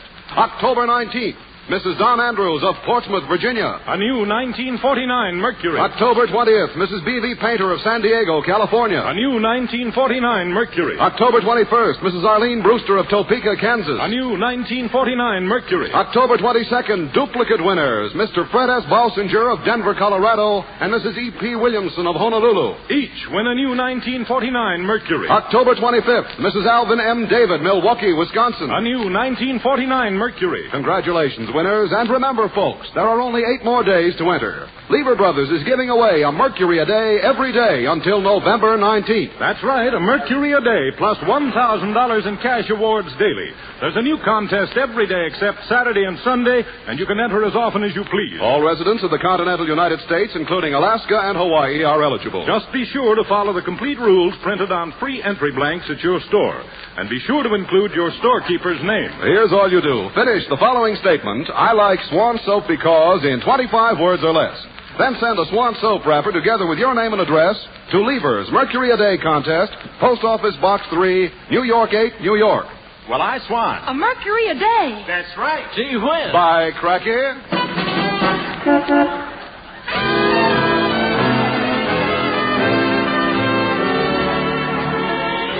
Here's the gal who was selected as the Orchid Queen of the National Flower Festival, our singing orchid, Miss Doris Day.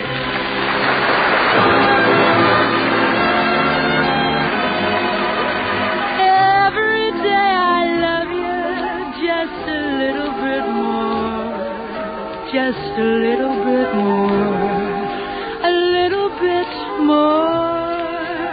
Every day I want you just a little bit more than I did the day before.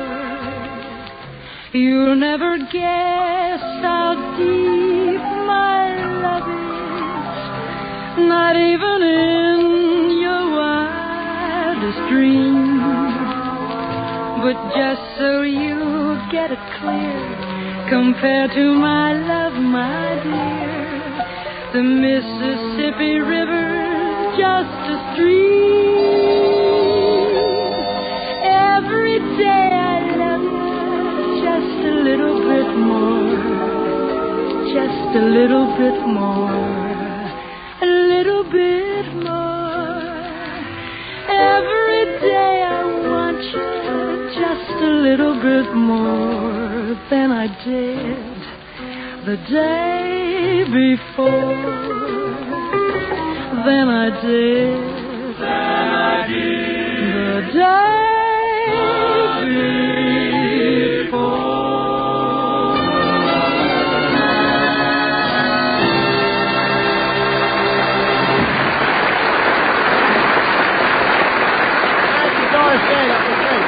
Morton Downey, ladies and gentlemen. Ladies and gentlemen, you probably read in the papers last week that while making a picture at Paramount, Bob Hope tripped and tore a muscle in his right leg.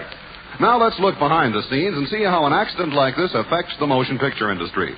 We take you to the production offices at Paramount, where the heads of the studio, Henry Geeksburg and Y. Frankman, are talking.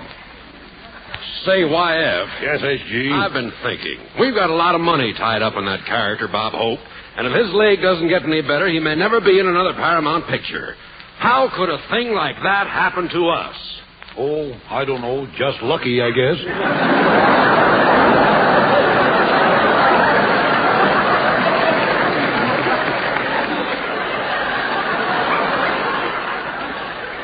But YF, what'll we do about Hope? His leg may be broken. Yeah, too bad he ain't Trigger. We could shoot him. You know how this accident happened, don't you, YF? Hope was doing that boat scene, and as he tried to get on board, he slipped and fell because somebody had put grease all over the gangplank. You know, it looks like someone is out to get him. Yeah. Now remember, HG, if there's an investigation, we're in this thing together.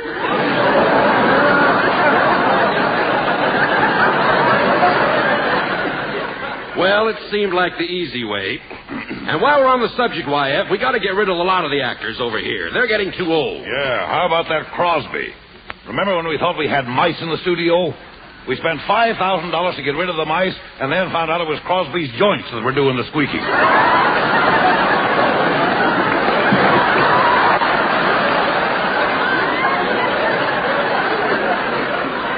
You know, YF, I think Bing is about the same age as Hope.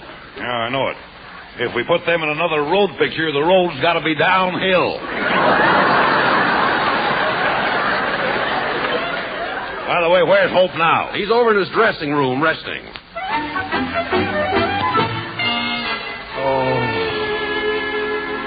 Oh, Doris, this pain is awful. Oh, is it really that bad, Bob? Let me look at your leg. Oh, my gosh, it's all twisted out of shape, isn't it? That's the wrong leg.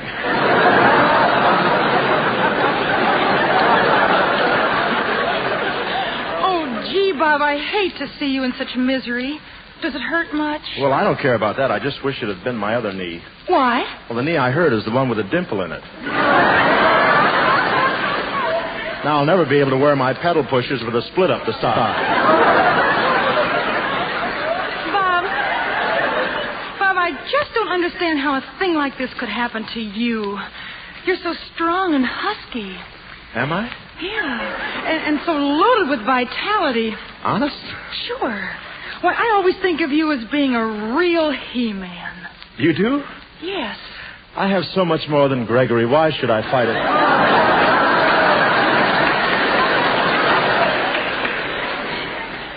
Say, it was sure nice of you to drop in, though, Doris. I want to...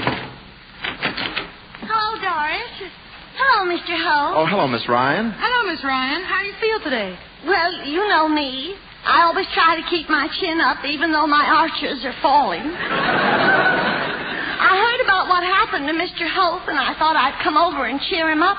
Oh, thanks. You see, I hurt my leg and I can't move it. It's nothing to worry about. Oh, I don't know about that. My Uncle Julius had the same thing once in his shoulders, and he couldn't move his arms. The doctor made him leave them in one position. Oh, that must have been terrible. Well, it worked out all right. When he died 2 days later, his arms were already folded on his chest.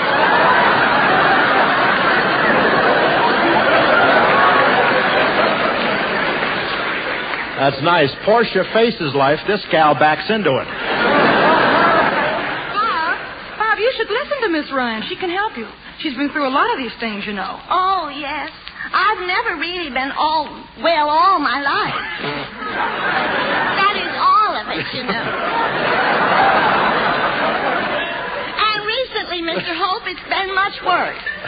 Yesterday I thought I was losing my mind. All day long I kept hearing voices in my head. You were hearing voices in your head? Yes, but I found out what it was. The battery in my hearing aid was low, and I was still getting the election return.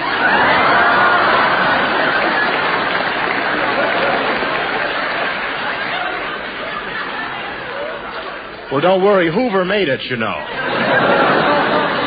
But it was nice of you to drop in, Miss Ryan. Well, I do hope you get better. Oh, that reminds me, before I go, I wanted to show you a picture of my Uncle Julius, the one who died. Well, what do I want to see a picture of him for? Well, you might get worse.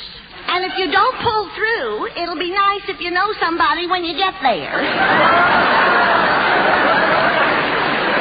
Keep your chin up now. Goodbye. Thanks.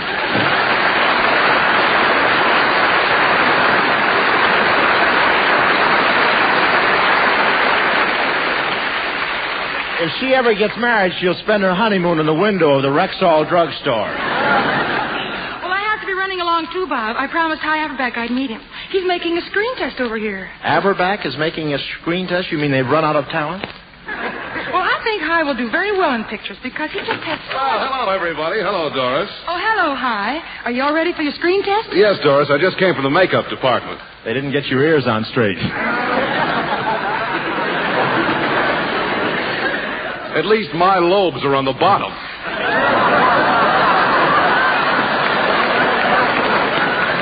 Well, now, Doris, how about running through the screen test with me like you promised? Okay, Hy. Hand me the script. Now, the scene we're doing takes place in a New York penthouse. We're social leaders and we're married, but we're splitting up. Now, you have the first line, and I want you to pay close attention to my diction. Montgomery, I'm afraid that you and I are through. It's regrettable, but we can't go on. Yes, Alice. I'm so sorry that we must split. But I'm afraid we must go our separate ways. Don't you think you're carrying too many pounds of pressure there? Well, lobes on upside down. Okay, it's all right. Well, Montgomery, if we're parting...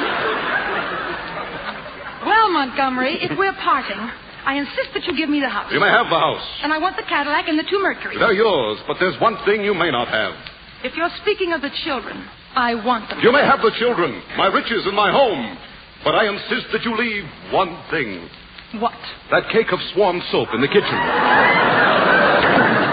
Jimmy Fiddler will give this picture 4 bubbles. Yes, Alice. Alice, take everything, but please, please don't take that Swan. Swan is the newer, better white floating soap. Swan never crumples like our dream castles did. No, sir, you can use Swan right down to the last smooth sliver. And why? Because Swan is made by a modern, patented process that no other soap can use. A process that makes Swan better for dishes and hands. Swan is as mild as the finest Castile. It protects your hands, keeps them soft and smooth. He's right. My hands are so soft, when I want to point at anybody, I have to starch one finger.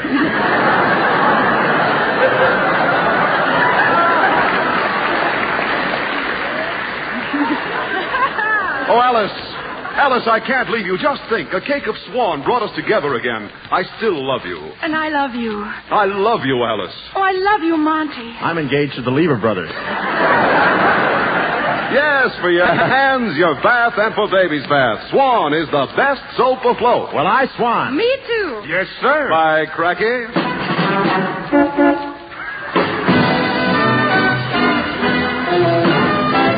Here's our junior crooner we borrowed from the Oasis this week. The 19-year-old Bill Farrell, ladies and gentlemen. There is no verse to this song, 'cause I don't want to wait a moment too long to say that I'd love to get you on the slow boat to China, all to myself alone. Get you and keep you in my arms evermore. Leave all your lovers weeping on the faraway shore. Out on the briny, with the moon big and shiny, merrily make your heart of stone. Yes, I want to get you on a slow boat to China, all to myself alone.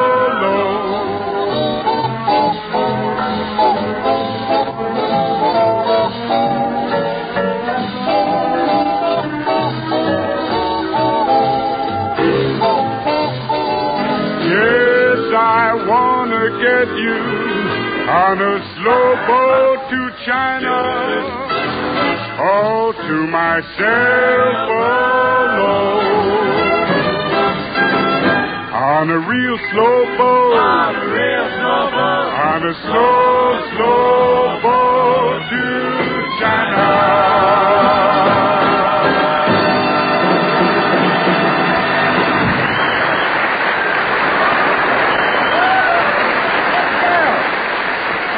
Son from Cleveland, Billy Farrell. Thank you very much. Singing Slow Boat to China. Now, tonight, ladies and gentlemen, tonight we're going to present a very different kind of a thing here. We have a thing here. Musicians, please, no tuning while the star is on, please. Now, as I was saying,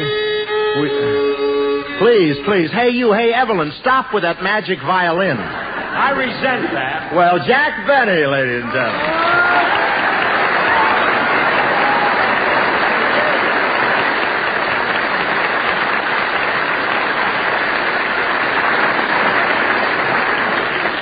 Jack, what are you doing here? Some surprise. We rehearsed 9 weeks already. Bob, look, I heard about your leg, and I thought I'd pay you a visit. Well, that's swell of you, Jack, but how come you're sitting in with Les Brown's orchestra? Well, just once I wanted to play in a band and not worry about the leader's breath taking the varnish off my violin.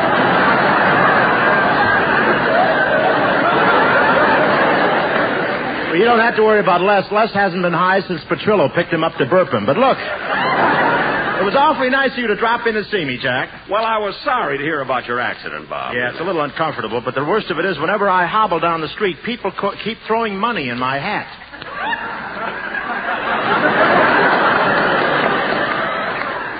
They do? Gosh, how embarrassing. That's terrible. That must be awful. Bob, how much do you average a block?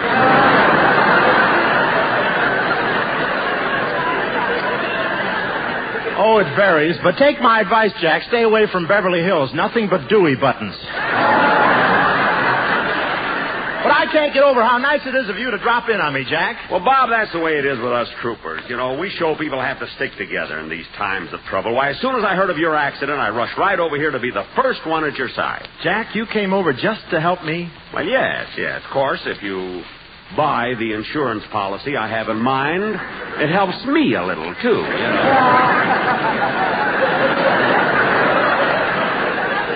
Jack, why are you selling insurance? Well, you see, it's a little early to start unloading my line of Christmas cards. Well, Jack, I don't get this. You're a wealthy man. You're worth millions of dollars. Whoops. Selling insurance, huh? Well, have you got a sample policy you can show me there in your portfolio?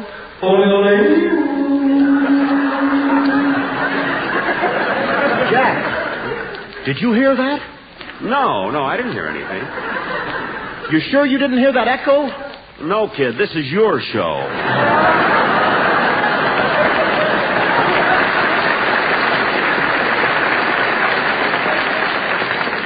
Well, look, Jack, let's face it, this is ridiculous. You don't have to sell insurance. You're a star. They write about you in the Saturday Evening Post. You're one of the outstanding comedians in show business. One of them. You don't mind me throwing that in there, do you? No, this is still your show. No, but you're really great, Jack. People stay at home on Sundays just to listen to your radio show. I have so much more than Fred Allen. Why should I fight? Say, wait a minute. That's my gag. I'll trade you for the yodel. What'll my sponsor say? Well, I Swan. Me too. Yes, sir. Bye, Cracky. That's right. Wait a minute. Gee whiz. My goodness. Of course. And how? Wait a minute. I'll say. Hurry up. You bet. Hoo-ha. Wait a minute. Yes, sir. By cracky. Wait a minute!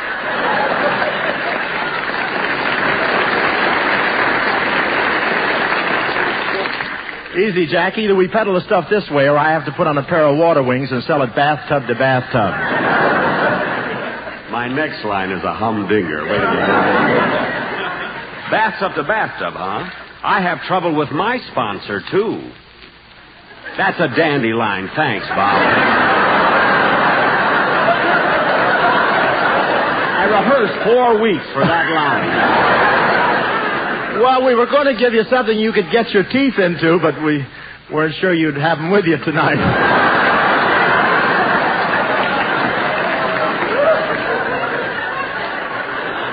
You wouldn't dare say that if you were still with Pepsodent, brother.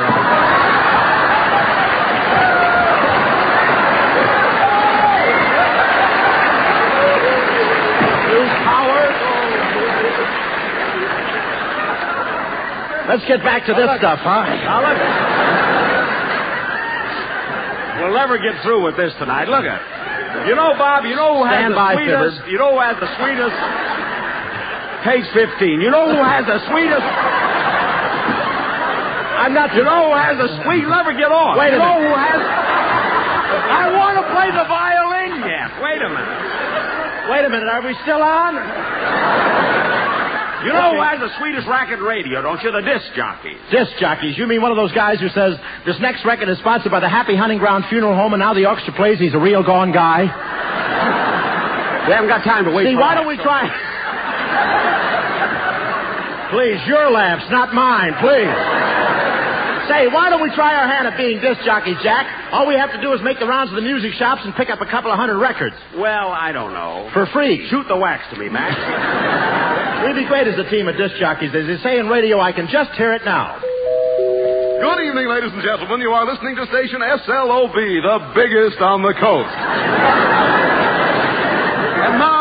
And now we present Jazzy Jack Benny and Bebop Bob in their original radio record show, Make Believe Washroom. Hiya, gang. Hiya, Jazz. This is your old disc jockey, Bebop Bob, with another knocked-out record section. It's all on wax and it's real mad, so you kids who want to get your kicks, lace up your boots and latch onto some of this frantic jive that we're going to send swinging your way. Right now, cats would like to turn the mic over to a real hep character, the man who knows all the answers in the world of jazz, that solid jet my platter partner, Jazzy Jack Benny. Hacha Bodio-Do.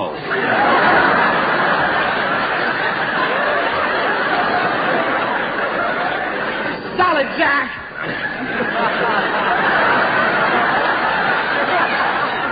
And now, before we spin our next platter for you kids, we'd like to tell you the next minute and a half of our show is sponsored by Dr. Capstaff's weight-reducing plan. We'd like a word with those of you ladies who weigh over 400 pounds. Do you have the feeling that you're being followed? You are. It's you. And you men over 400 pounds, do you have large stomachs?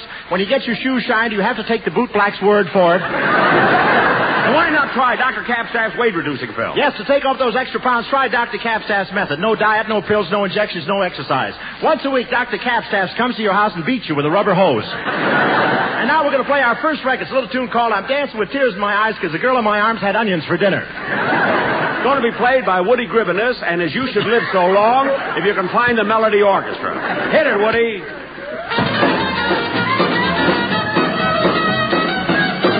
Thanks, Woody. That was great. Look, Bebop, a bunch of new releases just arrived. Gee, there's some interesting titles. Look at this one. You used to be the cream in my coffee, but now you're just grounds for divorce. Get a load of this one. If you were the only girl in the world and I was the only boy, I wonder who I'd play handball with at the Y. Here's my favorite. Hair of gold, eyes of blue, lips like cherry wine. I never should have stomped on them with my bare feet. Say, suppose we play that one right now. Okay, but first a word from our sponsor. Yes, this next record is coming to you through the courtesy of Slushies, the only breakfast cereal that's shot out of a water pistol. Folks, you'll just love Slushies. They don't snap, crackle, and pop like other breakfast cereals. They just lie there and ooze.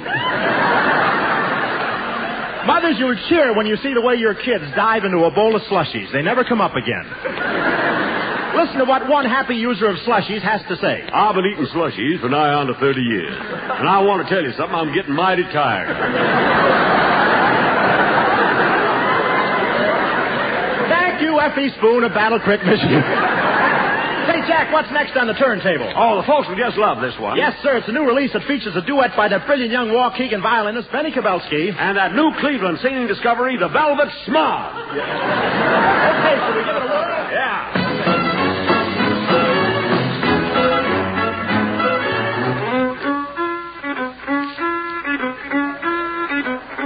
Oh, east is east and west is west, and the wrong one I have chose.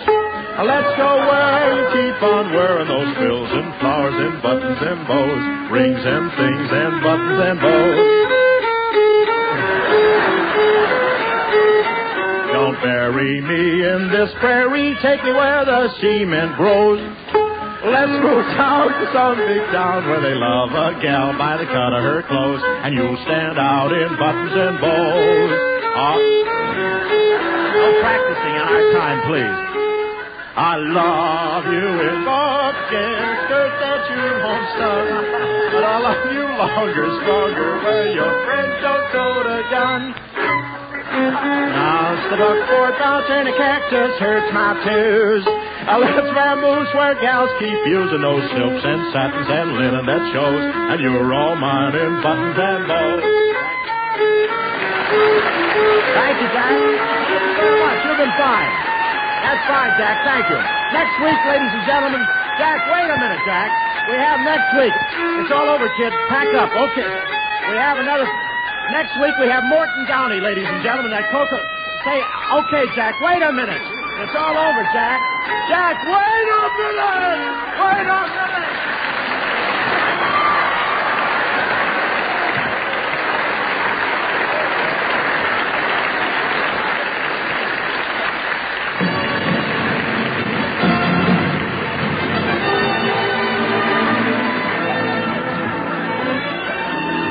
Thanks for the memory of the vote in 48.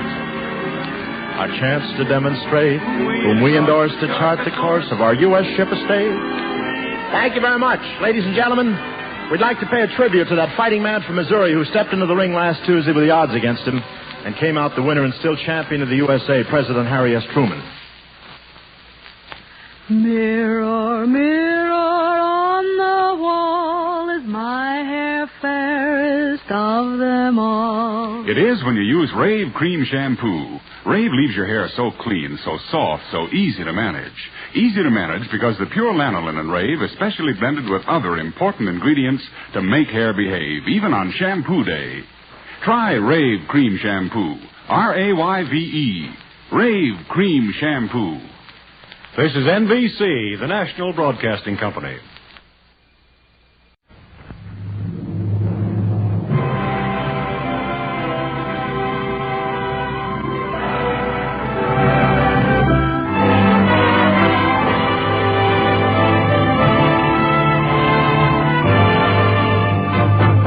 Ladies and gentlemen, Dennis Day.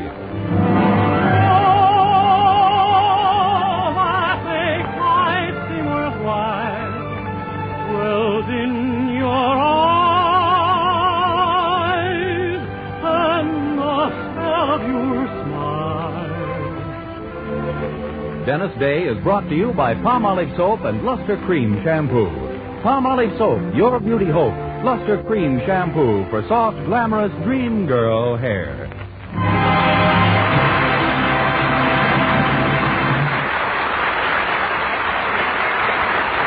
The Dennis Day Show with Bea Benaderet, Dink Trout, George Dooning and the orchestra, and yours truly, Vern Smith, is written by Frank Galen and stars our popular young singer in A Day in the Life of Dennis Day.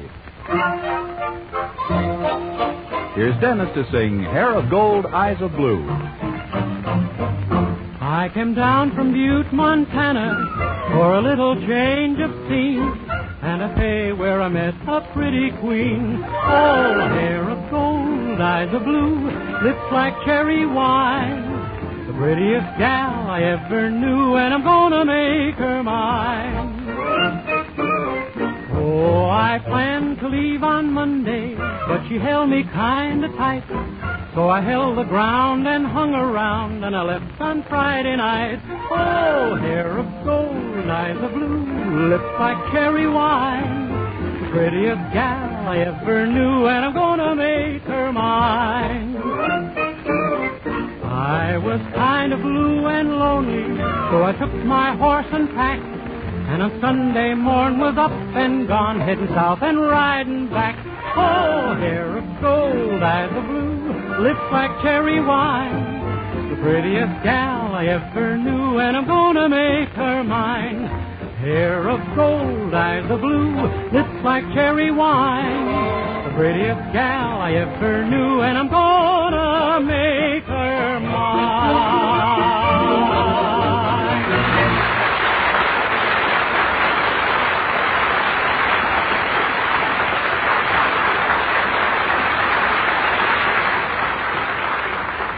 Ladies, what's your complexion problem?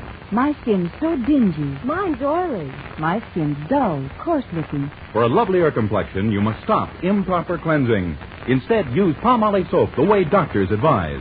Leading skin specialists have now proved the Palmolive plan, using nothing but Palmolive soap, can bring fresher, brighter complexions. Yes, regardless of age, type of skin, or previous beauty care. Now, here's what these doctors advise. Wash your face with Palmolive soap. Massaging for 1 minute with Palmolive soft, lovely lather. This cleansing massage brings your skin Palmolive soap's full beautifying effect. Rinse. Do this 3 times a day for 14 days. It's that simple. But remember, 36 doctors, leading skin specialists, advise this way for 1,285 women with all types of skin. Dry, oily, normal, young, older. And prove this plan using Palmolive alone, nothing else, really works for 2 out of 3. So for a lovelier complexion, forget all other beauty care. Instead, do as these doctors advise. Use Palmolive for a fresher, brighter complexion. For loveliness all over, use big, thrifty bath-size Palmolive in your tub or shower.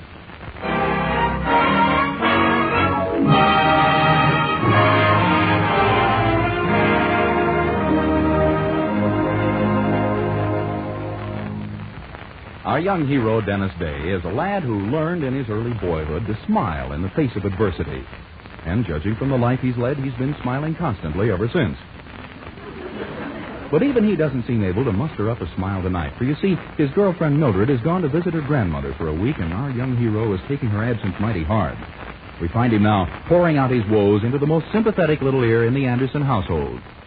Gee, I don't know what to do with myself. Seems like she's been gone 2 months instead of 2 days. Now, buck up, my boy. We're going to have some fun tonight. I'm taking you to our club smoker. Oh, thanks a lot, Mr. Anderson, but I don't smoke. You might when you see Tassel's Latour, the red-headed ball of fire. Huh? She's a bubble dancer. A bubble dancer? Sure. You know, girl who dances with a bubble. Can't you get a feller?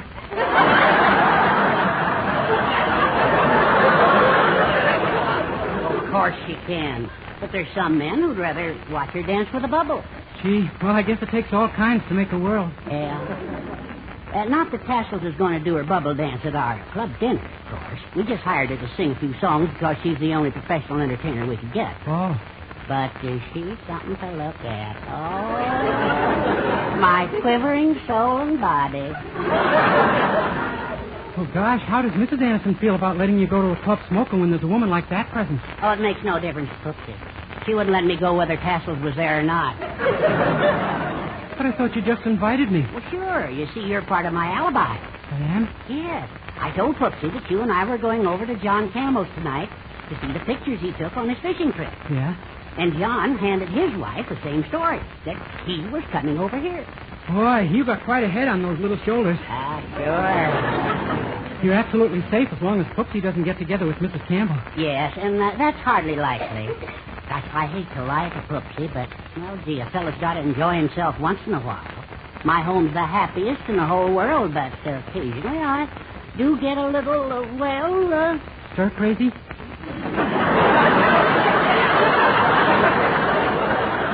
Certainly not. You don't imagine I think of my home as a prison, do you? Why, that thought has never entered. Yes, Warden. Yes, Poopsie. What's the Campbell's phone number? The Campbell's number? Why, what do you want that for, passion girl? Well, since you and Dennis are going over there tonight, I thought I'd ask Mrs. Campbell to come over here. Oh, no, that's... well, they haven't got a phone, Poopsie. Have they, Dennis? No, the telephone company took it out, Mrs. Anderson. Took it out? What for? Unnecessary jiggling. What? Oh, it's the truth, Mrs. Anderson. I happened to call up Mr. Campbell about an hour after their phone was removed, and he told me all about it. He said that... Dennis. Yeah, I see the hole in it now.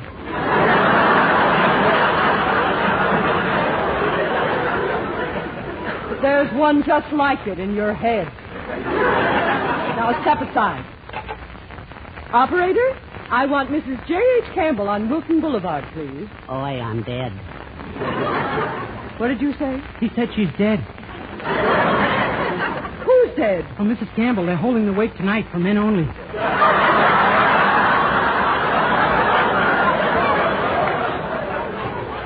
Are you crazy?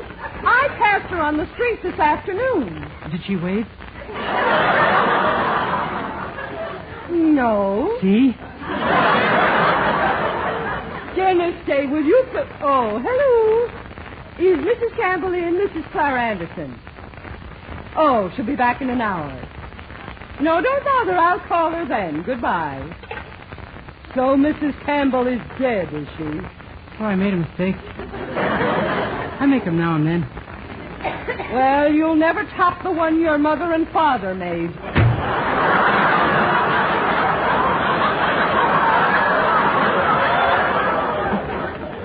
Well, at least you got a little reprieve, Mr. Anderson. Oh, but what good is it? In an hour, she'll talk to Mrs. Campbell, and then... Oh, I remember once before she caught me in a lie. She bowled me out for 2 days solid. It must have been awful. Yeah, of course, I was only able to hear her the second day. Gee, what are we going to do? Dennis, I have it. We'll enjoy it. You haven't much time left. I have an idea. Listen, if we could get some woman to call up Poopsie and say that she's Mrs. Campbell, all our troubles would be over. We'd have her tell Poopsie that she was busy. Yeah, then neither of them would ever know the truth. And I know just who we can get to do it, too. That spinster around the corner who has such a crush on you, Miss Baker. Will you ask her, Dennis? Gosh, I'm scared to go near that woman. Why? You can handle her. She always handles me, and I'm ticklish. Nonsense. She's old enough to be your mother. Sure, she looks like my father, but that doesn't stop her.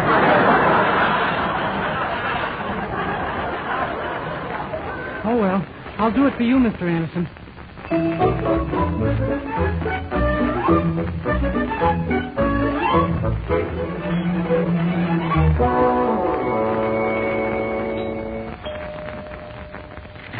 Yeah.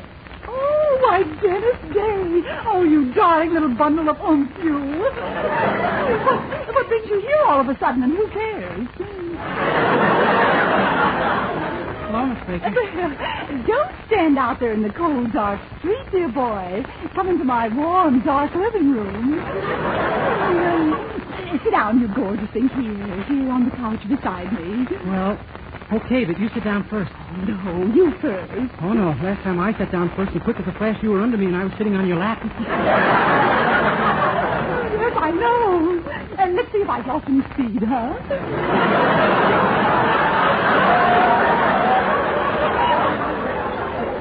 Oh, no. Gee whiz, you get me so embarrassed. Oh, you goose, you. And tell me, does that little girlfriend of yours, Mildred Anderson, know you're here? Oh, no, ma'am. She's out of town. Aha! When the cat's away, the mouse will play. Well, I want you to think of me as something any little mouse would just adore.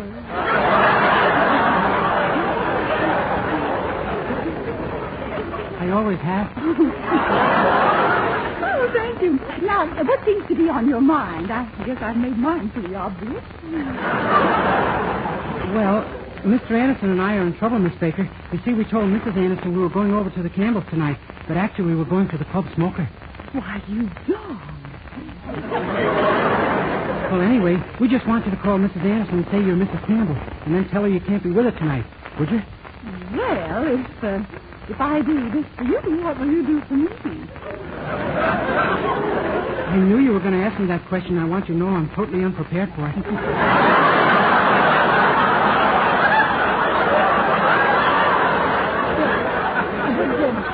Would you take me out on a date some night? It's a deal. Oh, you dreamed, are you? Oh, I'm going to live. Yeah. Now, you're sure you know what to do? Yes. I call Mrs. Anderson, say I'm Mrs. Campbell, and that my husband... Oh, Miss Baker, what's the matter? Just saying I had one made me all goose pimply.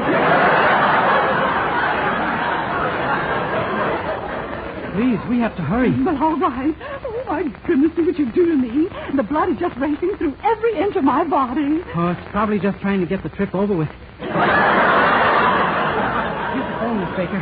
Go to work.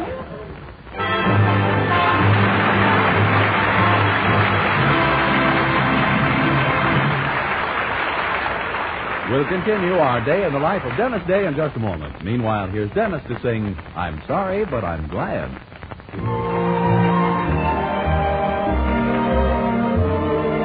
I'm sorry, but I'm glad you're lonesome. 'Cause if you weren't, you really wouldn't care.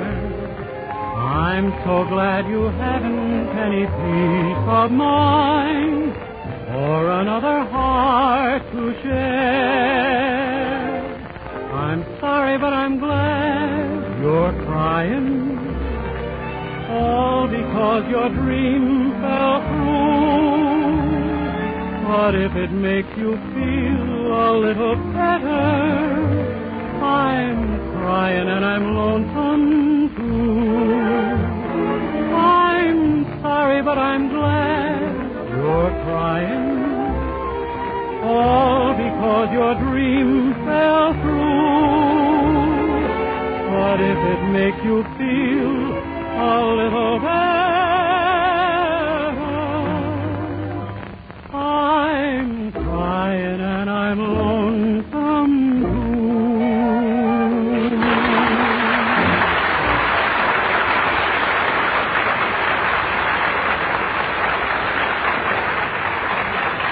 Well, Mr. Anderson's story to his wife that he was visiting Mr. Campbell's house tonight seems to have been a highly successful fabrication, thanks to a phone call from Dennis's friend, Miss Baker. We find him now with Dennis and Mr. Campbell at the Club Smoker, which seems to be in full swing. So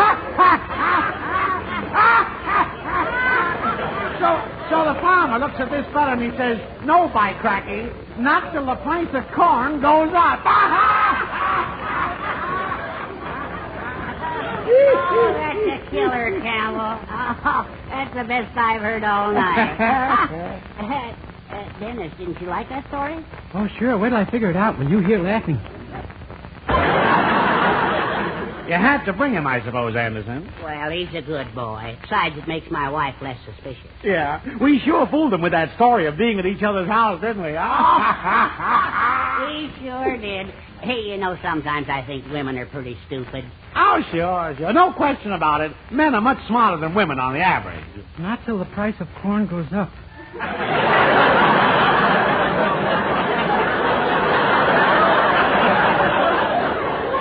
Of course, now and then you run across a case that drives the average way down. Yeah. Say, look who's coming over to our table. Wow, Tassel Latour. Must have heard me whistling at her while she was singing, huh? Hello, fellas. Having a good time? You bet, Miss Latour. I'll say. Oh, yes, ma'am. Your singing was just wonderful. You wouldn't kid a young girl, would you? Oh, no, ma'am. Or you either. Pay no attention to him, Miss Latour. He isn't hep like us. Yeah. Hey, you're J.H. Campbell the banker, aren't you? That's me. Nobody draws interest like I do.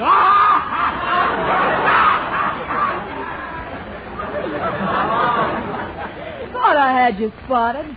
Mind if I sit down? Park it right on my lap, lady. I love my wife, but oh, you kid. Gee, how smooth can you get? There we are, baby. Comfy. Perfect. Okay, Dave, snap it. Right, hold it. A perfect shot. Thank you. Hey, did that fella... Oh, sure thing, Cuddles. My press agent needed a shot of me sitting on the town's most prominent lap. Well, publicity, huh? Publicity? Why, you... See you tomorrow morning on the front page, J.H. So long. Oh, no. No. Hey, that's a good one on you, Camel. All she wanted on your lap was a picture. Oh, yeah? Have you forgotten you were sitting right next to me?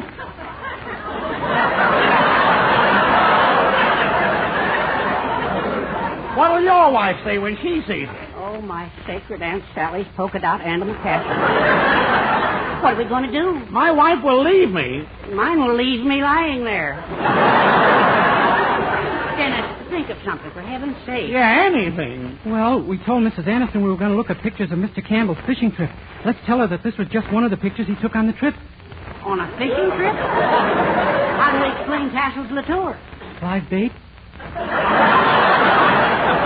I'm afraid not. Wait a minute. By George, I think I've got it. That photographer is a newspaper man, right? Well? And a newspaper man can't resist a story, right? Well, what of it? Well, in 5 minutes, there's going to be the biggest fight and riot in history right across the street in Clancy's Tavern. Oh, boy, can we see it? See it? You're going to be in it. Huh? Don't you get it? We go over and pick a fight with a couple of guys. John stays here, and in 5 minutes, he starts yelling, "Riot! Murder! Big fight across the street!" Yeah? Sure. The photographer runs over to take pictures, and we grab his camera and smash it into an unrecognizable pulp. By that time, we'll be kind of hard to identify ourselves.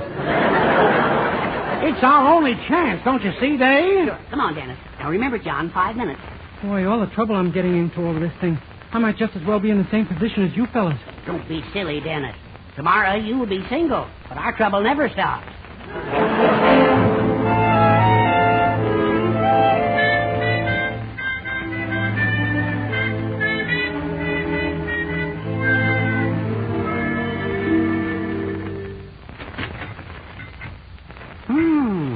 Pretty quiet in here tonight.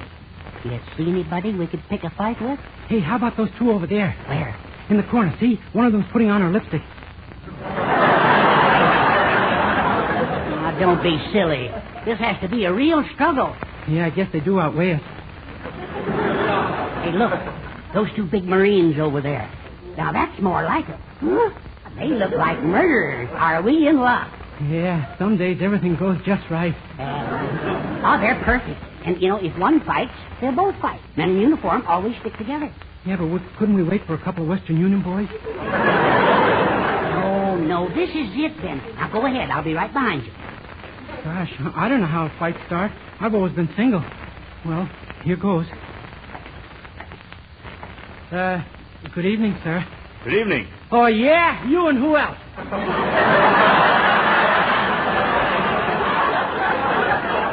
Huh? Just try it, that's all. Oh, mister. Come outside and call me that.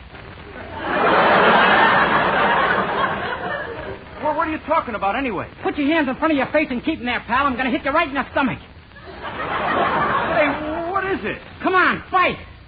I don't want to fight. I thought so. Marine. Seagoing bellhop. Fast. What a crummy branch of the Yeah, you said it. I've been trying to transfer to the Navy for years.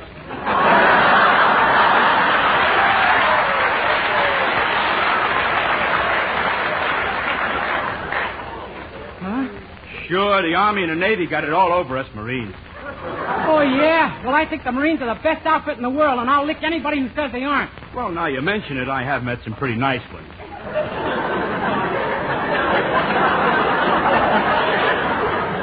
Keep off my side, will you? Look, it's getting kind of late, Sonny. I'm due back at the base. See ya, huh? Hey, wait, please. Couldn't you throw a chair at us or slug us with a bottle or something? Couldn't you, huh? Couldn't you, huh? Look, kid, take a tip. Hereafter, lay off the torpedo juice. It'll shrink your brain. Even yours. So long, Gee, I'm sorry, Mr. Anderson. Well, it wasn't your fault, Dennis. Well, it's all over now. Yeah, looks like that picture will be in the paper tomorrow, all right. Yes, and when Poopsie sees There's the fight, just like I told you. What a mess. Guns, knives, nice furniture, blood. Look, it's murder? Yeah, yours and mine, first thing in the morning.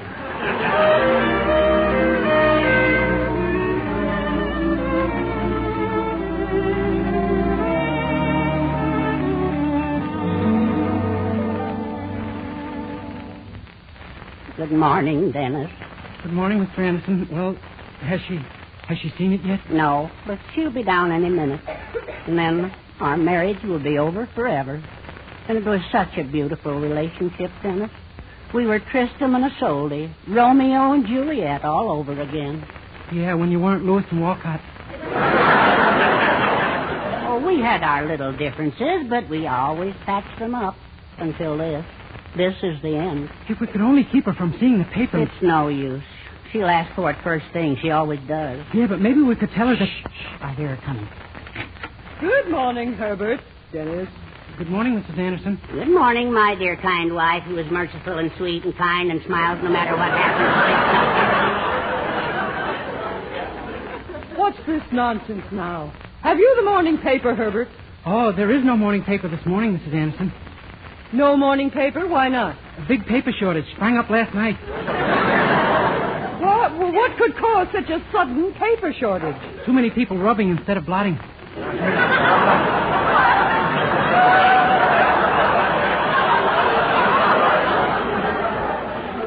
Very funny. Now, let's have the paper. You wouldn't want to see it, dear. Yeah, the news is awful. Oh, there was a big flood down south, a terrible flood. Florida is now located off Boston. We just couldn't stand the news, Poopsie. Hurricane kills millions on West Coast. Fire destroys Canada. Earthquake levels the whole Far East. Little Abner floods dog patch with schmooze. Now, you can stop this silliness right now. I want that paper. But, Poopsie... It's no use, Mr. Anderson. We've lied enough. Time now to tell the truth. What? Mrs. Anderson, lies and trickery and deceit are foreign to my nature when I see they won't work. Your husband wasn't at the Campbells last night. He was at the Club Smoker. The Club Smoker? Yes, the picture in the paper tells all. In the paper? Give it to me. Now, dear... The only picture here is of someone named Dave Collins, Castle Latour's press agent. Huh? It says his taxi was in an accident late last night, and all his camera equipment and pictures were destroyed. What? You mean if this fool hadn't opened his mouth, you never would have known it? Oh, no. Herbert Anderson. You'll have to wait your turn. Dennis Day. Oh, wait. No, Mr. Anderson, please. This isn't like you. Wait, you're not your daughter or your wife, you know. You I can lick. Wait, stand back. Help, don't do that.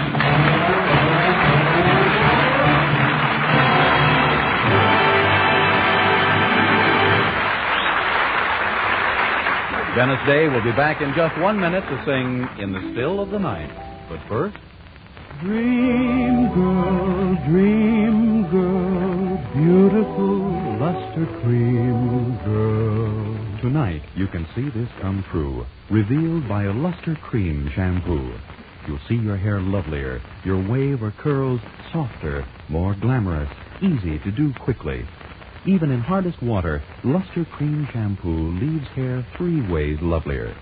Fragrantly clean, easier to manage, brilliant with sheen. Don't wait. Tonight, use Luster Cream Shampoo. Not a soap, not a liquid, but a dainty, magical cream. Discover why it's by far the top favorite cream shampoo. Get the big jar, $1. Smaller sizes, either tubes or jars. Tonight, you can be a dream girl, beautiful luster cream girl. You owe your crowning glory to a luster cream shampoo.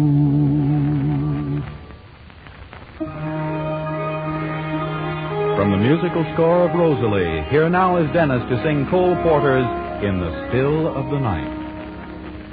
In the still of the night, as I gaze from my window at the moon in its light, my thoughts stray to you. In the still of the night, why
Next week, tune in to another Dentist Day show brought to you by Palmolive Soap, Your Beauty Hope, and Luster Cream Shampoo for soft, glamorous dream girl hair.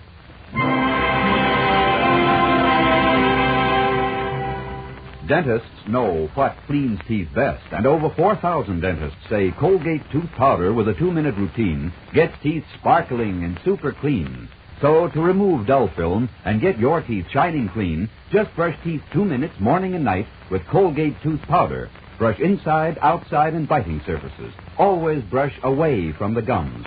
See how quickly this gets teeth naturally bright. It removes dull film that improper brushing misses. And Colgate tooth powder also sweetens your breath. Try it. Try Colgate tooth powder today. This is Vern Smith reminding you that Dentist Day returns again next week, same time, same station. Join us then, won't you? Good night. This is NBC, the National Broadcasting Company.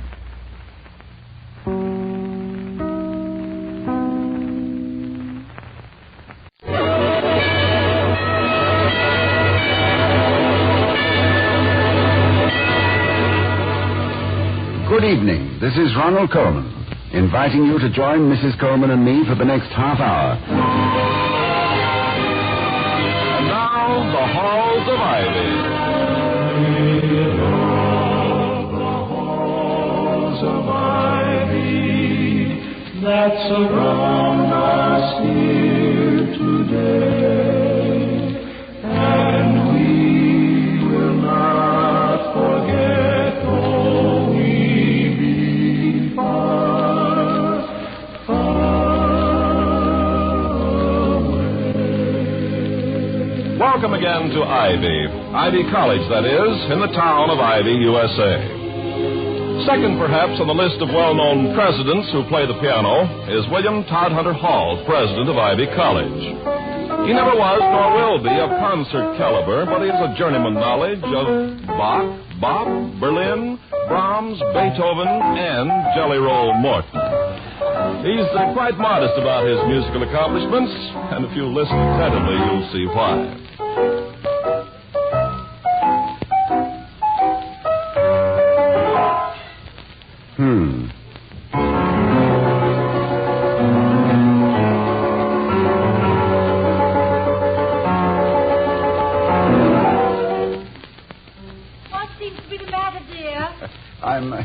I'm playing with my gloves on. Vicky, it's nearly 8 o'clock. We mustn't be late, you know. Yeah, I know, Toddy. I'll be there in a minute. I'm just putting my face on. What could she possibly do to her face to improve it? It's perfect the way it is.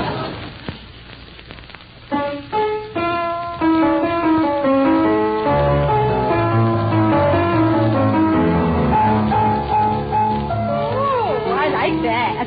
What is it? Concerto for the left hand, dedicated to Victoria Hall with glove. With glove and kisses, my darling. How do you think I do as a nightclub piano player? Honky Tonk Paul. The dog who chased the kitten off the key.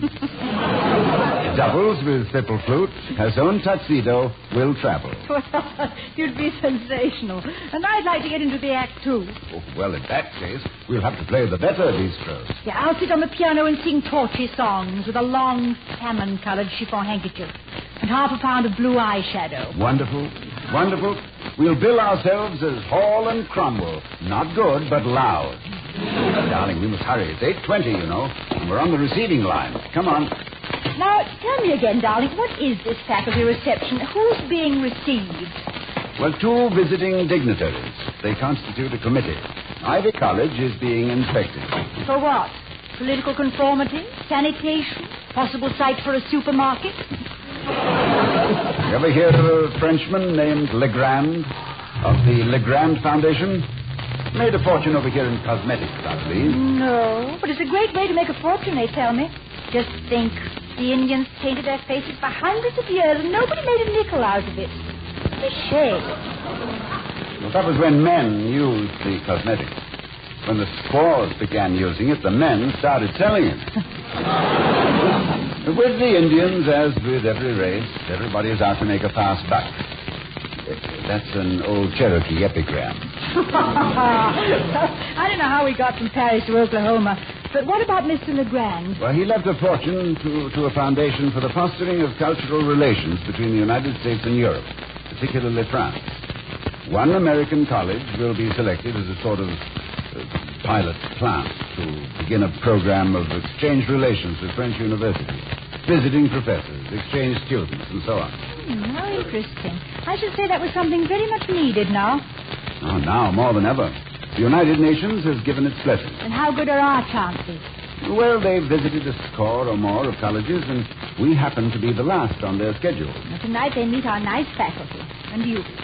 Think of that. After 20 colleges, they meet you. What a wonderful third act curtain. What a finale. Vicky. Oh, Vicky, it was you I was counting on to sway them. Well, who are they, anyway? Well, Simmons, who is connected with the foundation, and a man from the Sorbonne named Dubois, who will handle the French end of it. I gather the real decision will be up to Dubois. Should we do anything to entertain them beyond this affair tonight? Well, they descended on us without warning, like bank examiners, and probably don't expect entertainment. But as a matter of fact, Vicky, I invited them to dinner tomorrow night. Well, how soon would you remember to tell me? But how about Mr. Wellman? Wellman is in Philadelphia, the city until now of brotherly love. Good. Oh, you like Dubois, very urbane and courteous. Simmons is another kettle of fish entirely, sardonic and inclined to throw his weight around. I've had dealings with him before, and he's an alumnus of Bowser, incidentally. Well, here we are. The faculty's beginning to arrive. We really look rather elegant when we're all dressed up, don't we? Yes. But I fear that the dim religious light of our auditorium conceals many a mouthhole and shiny trouser feet. Even at Ivy, the temporal rewards of scholarship are slim. After you, Vicky, I'll hold the door. Oh, good evening, Mrs. Horton. Evening, Professor.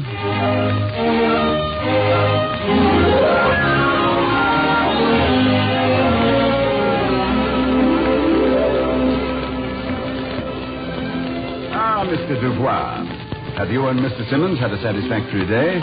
I hope everyone was cooperative. Oh, yes, I think it is safe to say that we are favorably impressed with the physical plant and with the general caliber of the faculty. Well, that's gratifying. We're rather proud of both. But I at least do not feel that I have the flavor, so to speak, of Ivy, the esprit. What Professor Dubois means, Dr. Hall, is that we're interested in more than buildings, books, and professors. We're trying to sense the atmosphere of the place. A little difficult to absorb, I should say, in a one-day visit. In particular, we're convinced that the institution to be selected must show a genuine concern for culture in the best sense of the word. A concern which is not external or imposed from above, but which somehow permeates the whole student body. Yes, that is it. We want to know whether the students themselves embody the ideals of the institution. Precisely. The cultural test will be the cultural level of the students. Their general outlook, their deportment. Well, most of them, remember, are still in their teens. Even so, our hope is to find a real community of scholars, serious in purpose, devoted to the cultivation of things of the mind. Well, here at Ivy, we like to think of ourselves as carrying on the glorious tradition of Plato's Academy, of Aristotle's Lyceum, of the University of Paris in the days of St. Thomas and Albert the Great, of Oxford in its finest era, of the Cambridge of Sir Isaac Newton. In short, we like to... Evans, what's that? Sounds like a riot. The students seem to be having some kind of a... We must have won the basketball game. Of course. Good. I wonder what the score was. Basketball game? Do you mean to tell me, Dr. Hall, that all this disturbance is made because of a basketball game? Some of our American folkways may seem strange to you, Professor Dubois, but tonight our team was playing against Bowser College. Your school, Mr. Simmons. In France, this sort of tumult could only be produced by politics. But... Oh, the lights! What happened? As if I didn't know. The power must have failed. It happens occasionally when we win. Here, I'll light a match. Let's find our coats. The reception is over anyway. This the way culture is permeating the Ivy student body, Dr. Hall? Well, one way, possibly. And culture is often acquired in quite peculiar fashion. A large and beautiful cultured pearl, for instance, is the result of irritating an oyster, which, having a low-grade nervous system, is difficult to irritate. So, think how much better off we are with our easily abraded nerves. Think of the pearls we are producing.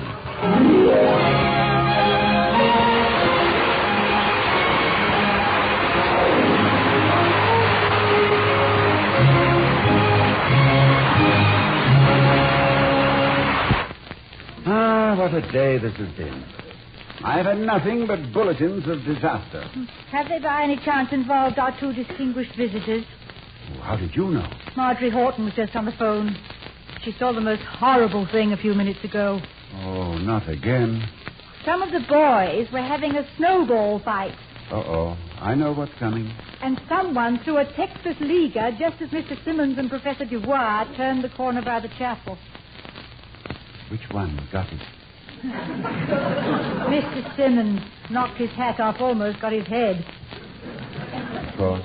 Naturally. It would. Vicky, the whole day has been like that. Our young men and women of culture have gone mad. Those pearls I boasted of are acting more like gallstones. Isn't it awful? Just when we wanted to make a good impression. Of course, I can't blame the students for Dubois slipping on the ice this morning, but... Poor Professor Dubois. Well, it must have been quite a spectacle. He landed right on his... in his own geography. It'd be somewhere around the Pyrenees. Not hurt, I hope. No, but considerably ruffled in dignity. Nature may have been to blame for that. But when the alarm clock went off in the library reading room, it wasn't what the lawyers call an act of God. I suppose there's no way of convincing Simmons and Dubois that this sort of thing doesn't go on all the time. No, I'm sure there isn't. Nope, I've abandoned hope of the Legrand Award. I've just learned, for example, that the day they arrived at Bowser, the Paganini String Quartet came to play. And a student production of King Lear opened the following night. Strange. I never can think of Lear without thinking of Groucho Marx. Well, doesn't it matter that we've already had the Paganinis and very well attended to? And that the Dramatic Society is doing 12th night next month? Not after today, it doesn't. Nothing will. We are kaput. Oh, Toddy, I'm so sorry. Well, Vicky, let's just relax. Let's write this one off. We can't do anything to alter the decision that I'm sure they've made. Yeah, we'll just enjoy ourselves tonight. Social as all get out. And not a word to them about Ivy or the foundation or the students. And we'll pretend that Legrand Award is two bad words. Yeah. And anybody who uses them must have their mouths washed out with money.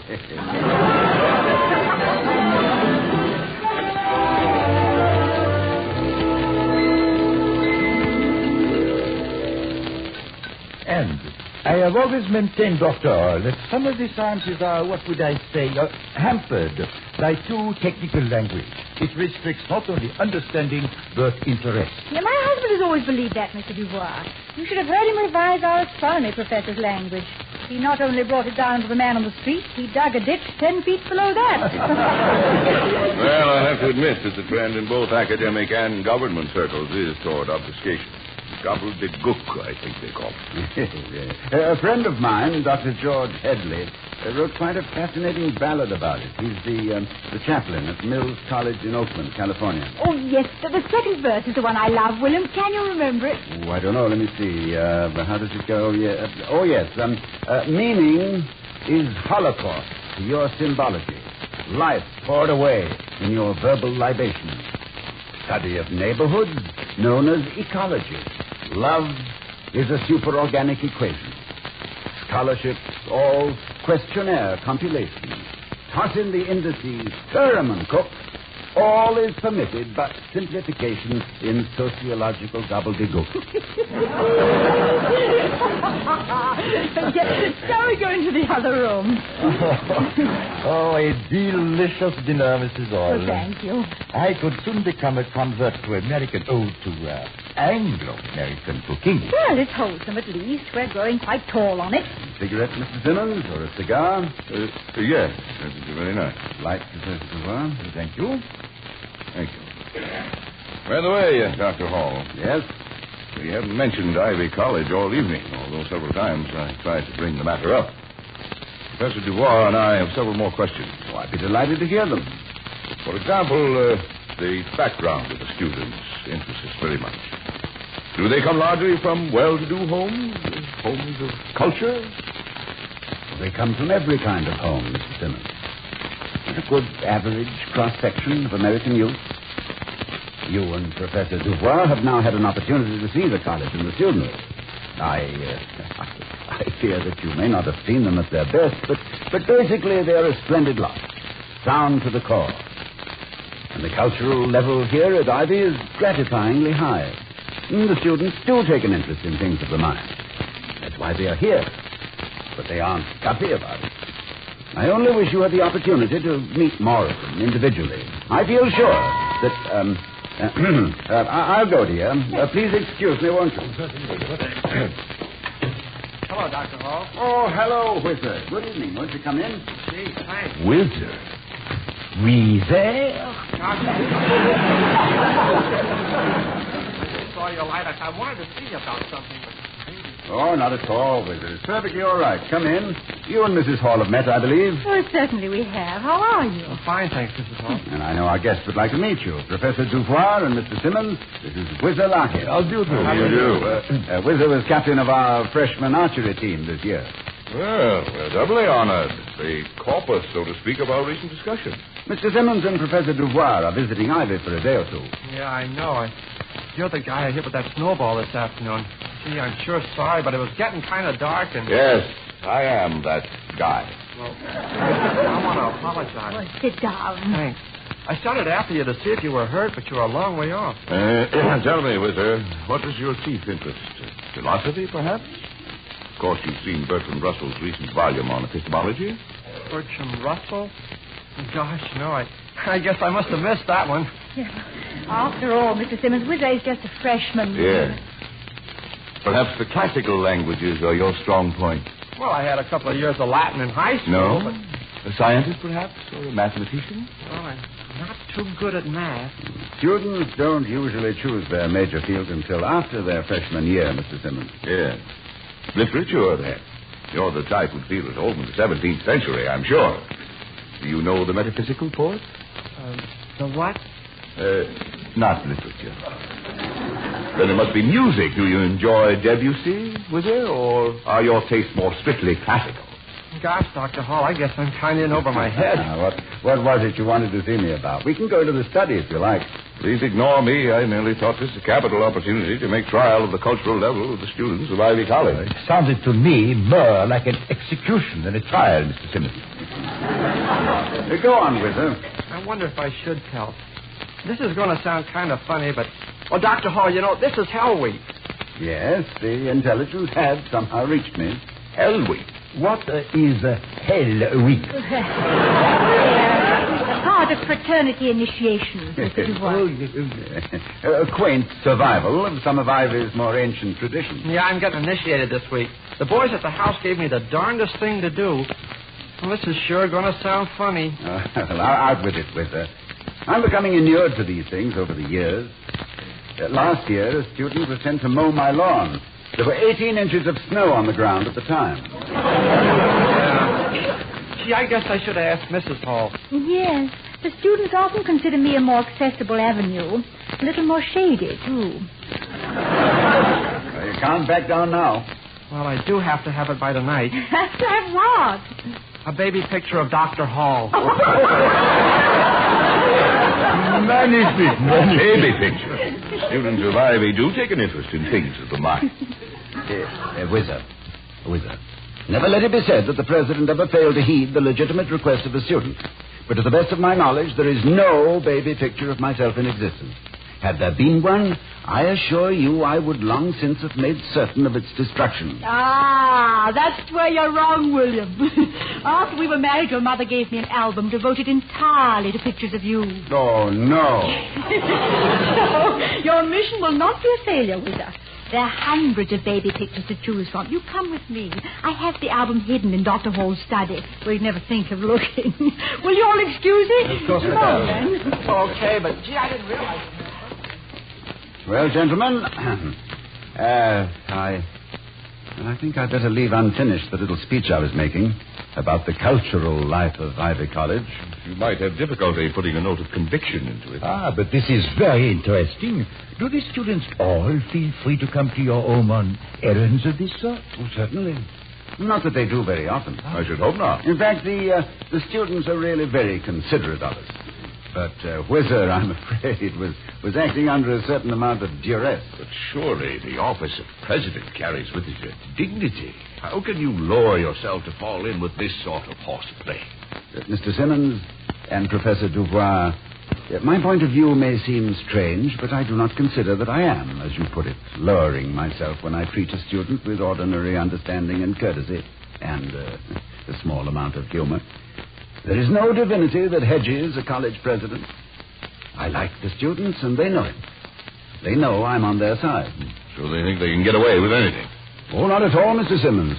Oh, no, you missed the point entirely. It is just because I have placed no artificial barriers between myself and the students that they don't try to get away with things. Mrs. Hall and I are treated with unfailing consideration and kindness. This sort of thing with Whizzer is... it's quite harmless. In fact, I find it rather amusing. And Whizzer is a very... You were sure to get this back to me. I think you chose the darlingest word. Thanks, Mrs. Hall. I'll be careful with it. Yeah, come on. Show Dr. Hall which one you picked out. Well, here.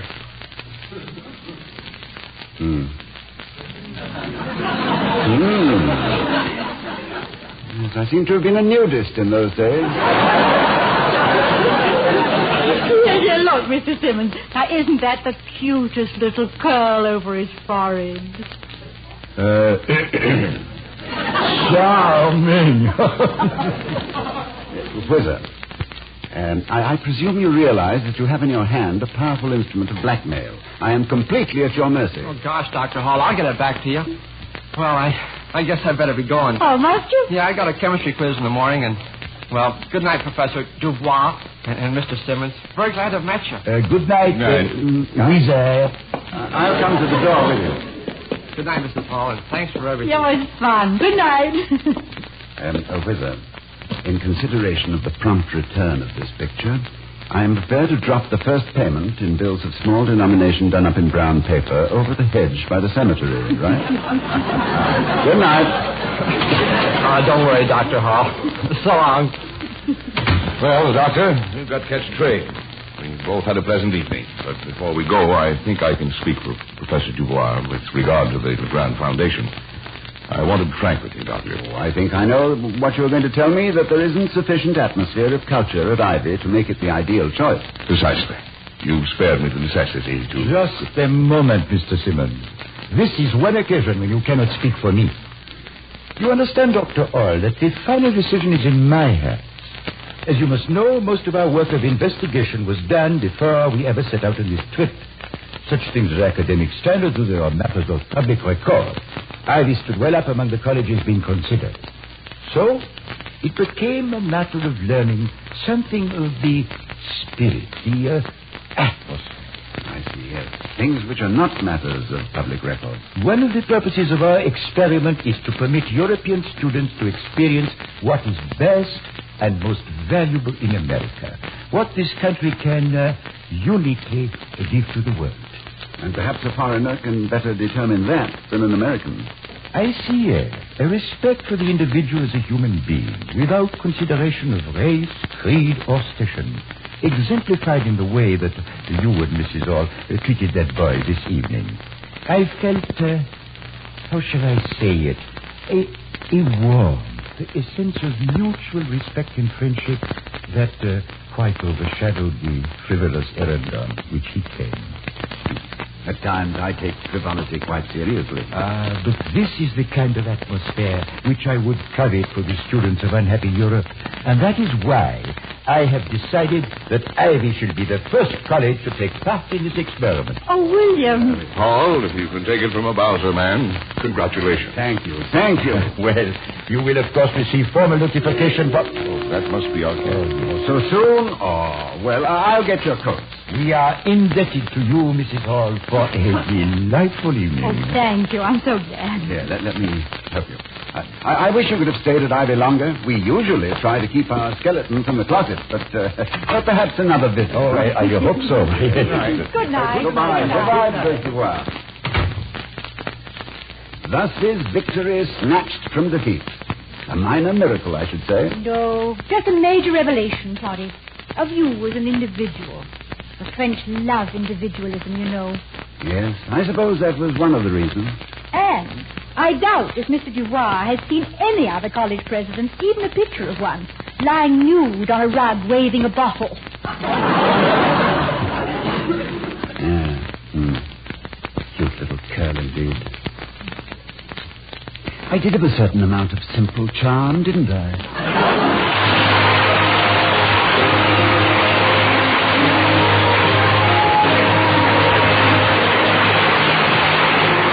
We'll be seeing you next week at this time at the Halls of Ivy, starring Mr. and Mrs. Ronald Coleman. Ken Carpenter speaking.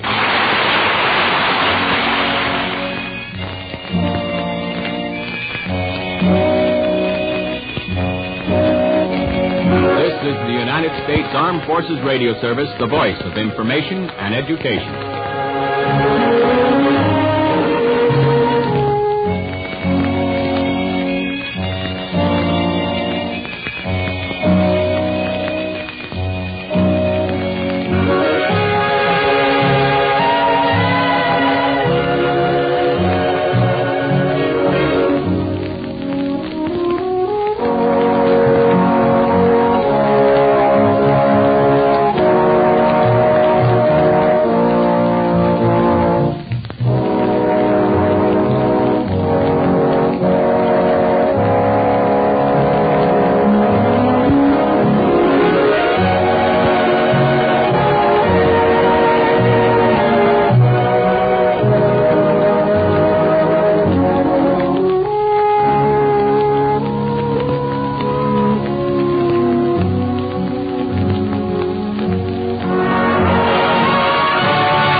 Is correct. Stand by for the giant jackpot, kiddies.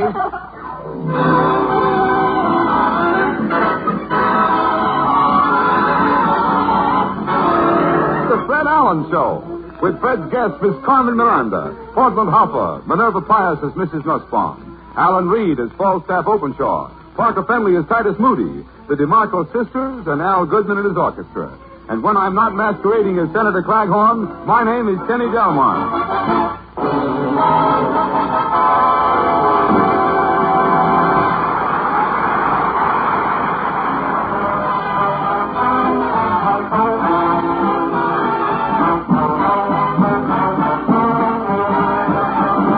Oh, she comes from Flat River, Missouri, and her name is Minnie Lou. There's a boy in Flat River, Missouri, and he loves Minnie too. Now Minnie just wasn't contented as the hours began to lag. She got busy and bought her a ticket and back to overnight band. Oh, Minnie Lou, Minnie Lou, took to the city, told her loved one fine to do. Now he ain't been to her, 'cause Minnie Lou's no longer in Flat River. Now he sits alone every evening, and he's slowly wasting away. Brian May, come back to Flat River, Missouri to stay. Oh, Minnie, come back. Oh, Minnie, come back. For I'm slowly, slowly wasting away, away, away. Brian, Minnie, come back to Flat River. Minnie, come back to Flat River to stay.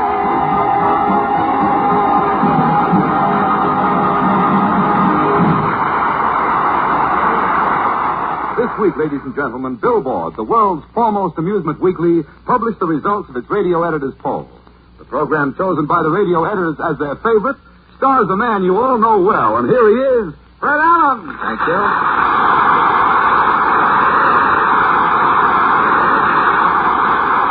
Thank you, and good evening, ladies and gentlemen. Kenny, I'm glad that you mentioned the Billboard radio poll. You were selected as radio's newest star. Congratulations, Kenny. Thank you, Fred. The radio editors have been very kind to me. Hey, Portland.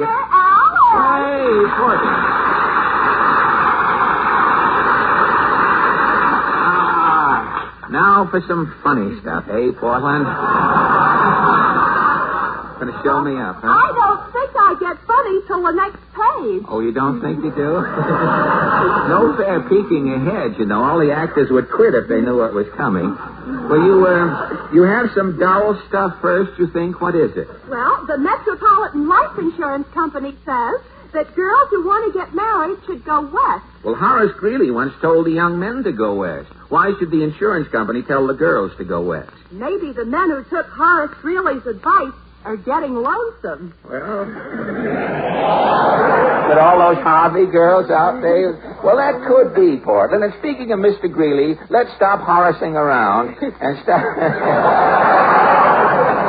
along to Allen's Alley. What is your question tonight? Well, at a recent meeting of the Child Study Association, a panel discussion was held on radio, comic sections, and movies, their place in the life of the child. And so our question tonight is, have the radio, the comics, or the movies had any harmful effect on your children or on you?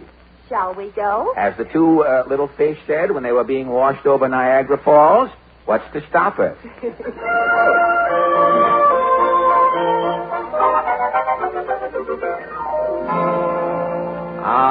It's sure good to get back to Allen's Alley, Portland. I guess the Senator's in all right. I see footprints in the mint bed. Well, that's their footprints, too. He must have been in a hurry. Let's knock. Somebody knock. Yes, Claghorn's the name, Senator Claghorn. I know your name. Son, I'm beaming tonight. I'm sitting on top of the world. The South Pole, that is. Tell me, Senator, did the movies, radio, or comics have any effect on you as a child? I didn't need no entertainment as a child. No? I laughed from the day I was born till I was 28 years old. Yeah? What were you laughing at? I used to sit on the Mason-Dixon line and laugh at them suckers going up north. You never read the comics, huh? I was crazy about Superman, but he let me down. Well, how? When I first saw Superman with his cape and that big S on his chest, yes, to me that S stood for one thing, the South. Well, what turned you against Superman? One day he took off his cape. And underneath? Superman, that muscle-bound turncoat, was wearing a red Union suit. So long, Senator. So long. Don't forget, Senator.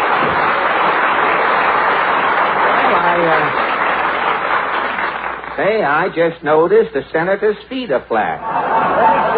Let's see if Mr. Moody is still up. Howdy, Bob.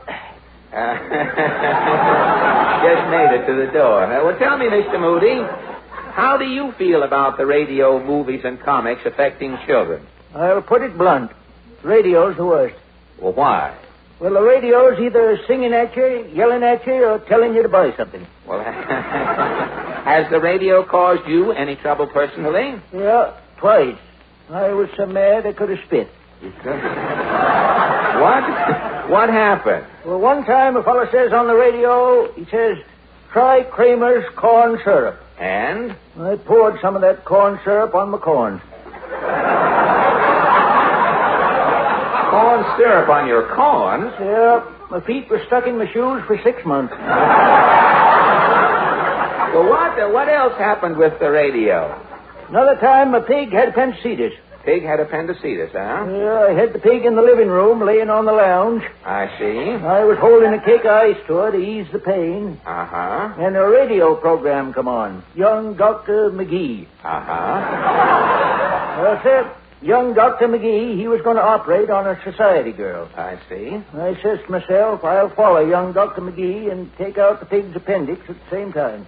Well, what happened? Well, young Dr. McGee, he give the girl ether. And you? I give the pig ether. Then? Young Dr. McGee made the incision. And you? I cut open the pig. Then? Young Dr. McGee says, well, we're a little late, folks. Tune in tomorrow. We'll have a big surprise.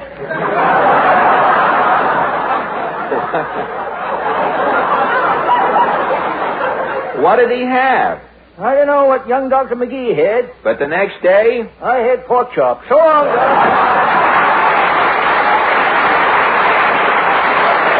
Well, Mr. Mooney had bad luck with his swinectomy. Let's try this next door. No. Ah, Mrs. Nussbaum. You're expecting maybe French or corn. Tell me, Mrs. Ann, have the movies, radio, or comics upset any children you know? Movies only. Oh, movies have bothered you? Not me. My husband, Pierre, is susceptible. Susceptible? This is a word. Oh, I see. I'm hearing it on information, please. Oh, you listen to information, please? Only once. When Menashe Skolnick is a guest. Oh, I see. And you say movies upset your husband, Pierre? When he's seeing a movie, at night Pierre is dreaming. About the picture? Incessantly. Yeah? One night he is sleeping, a big smile is on his face. Well, why was he smiling in his sleep? Pierre is dreaming he is Gable, and Garson is catching him. Oh, fine. Fine. Another night he is wearing to bed smoked glasses. Smoked glasses? What picture had Pierre seen? A walk in the sun. Have you had any other trouble? 2 nights ago, all night, Pierre in bed is walking up and down. What picture started Pierre walking? The March of Time. Well, Mrs. Nussbaum, you certainly have my sympathy. That sympathy I couldn't sleep on. A new bed I'm needing. A new bed? Last night, Pierre is eating up the mattress. He ate the straw out of the mattress. What picture had Pierre seen? Thunderhead, son of Flicker. Well, that brings us to the tumble-down shanty at the end of the alley. A knock here should pay dividends. Alackaday, Leon McDuff, Falstaff's here to do his stuff. Minnie Singer Openshaw, you have new jingles for us tonight? You bait me, chum? Yes, if you put it that way. Have you heard when the whale finished eating the albatross, he said I could use some dental floss? No. Or, a peculiar girl is my girl Bridget. She'll walk on her knees to go out with a midget. No. How about this? My father claims he's found the elixir of youth. It's 6 parts gin and 1 part vermouth. Now, wait. Tonight we're discussing the effect present-day movies, radio, and comics have on children. Precisely. Need I say more? You have a poem. What is it called? The Younger Generation. And how does it go? Since the day the world began, at the advent of creation, parents have been worried about the younger generation. Prehistoric parents were the first to rant and rave, to predict their children's downfall with the coming of the cave. Parents since have fought off progress to protect their fond offspring from the automobile and bunny hug, movies, cigarettes, and swing. The modern child knows plenty. Parents, my advice to you is have a long talk with your children. You may learn a thing or two. From the sage advice of Falstaff, we turn to some modern kiddies, the DeMarco sisters. Accompanied by Maestro Al Goodman and his part-time Philharmonic, the DeMarcos sing Onesie Twosie.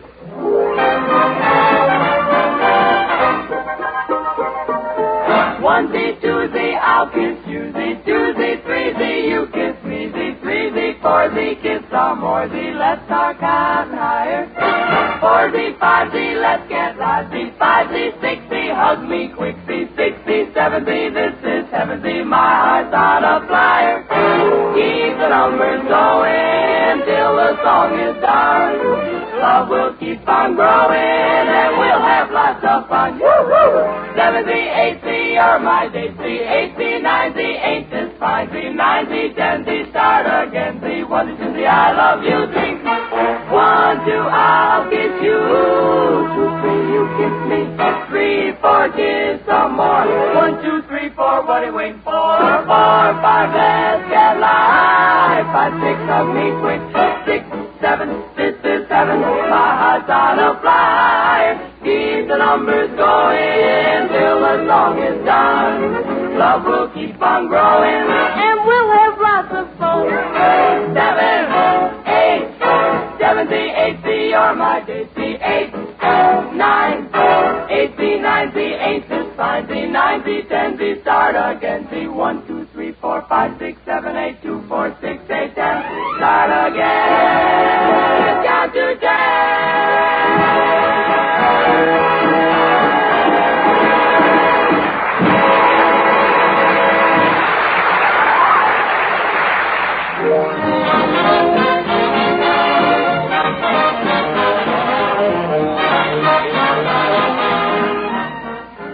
That was a capsule version of Aren't You Glad You're You, played by Maestro Spike Goodman and his Radio City Slicker. Say, Portland. Yes? Have you seen a little Spanish book around here? How to speak Spanish in 250 easy lessons? Si. Here it is. Gracias. Let me see. Buenos dias, buenos dias, good day. Good night is buenas tardes. What is that? Oh, that's Spanish. Listen. Donde está el separadrapo su abuelo? What does that mean? Where is my grandmother's adhesive tape?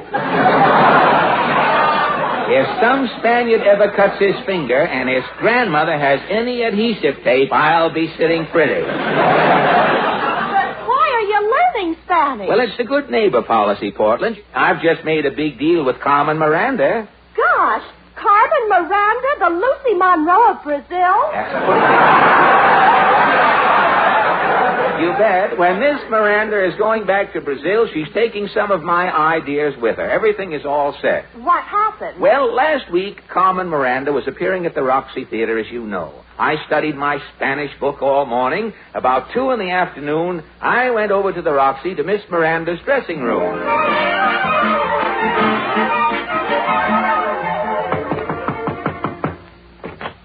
Carmen Miranda? I am Carmen Miranda. Oh.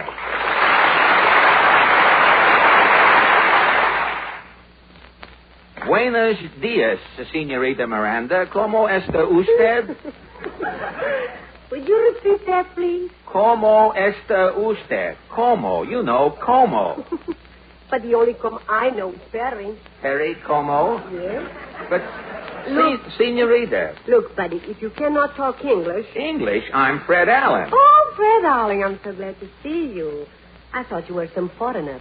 A foreigner? Why, I was talking Spanish, Carmen. But my language is Portuguese, Freddie. Well, aren't Spanish and Portuguese the same? Oh, no. Portuguese is something like Spanish with a southern accent. Oh, with a southern accent, huh? Yes.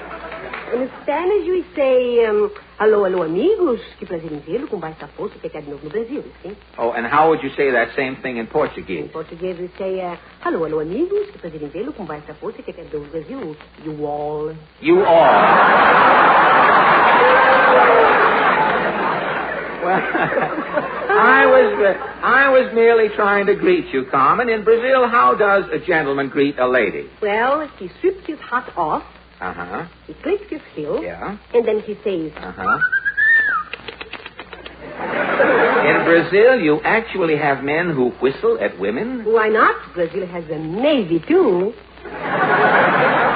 Well, I guess it's the same all over. A sailor has to get on land before he really starts cruising. But tell me, Carmen, what have you been doing in New York this trip? Well, I've been seeing shows, shopping, have a lot of fun, and you know something? I bought some new hats. New hats? Yeah. Well, you're famous for your hats.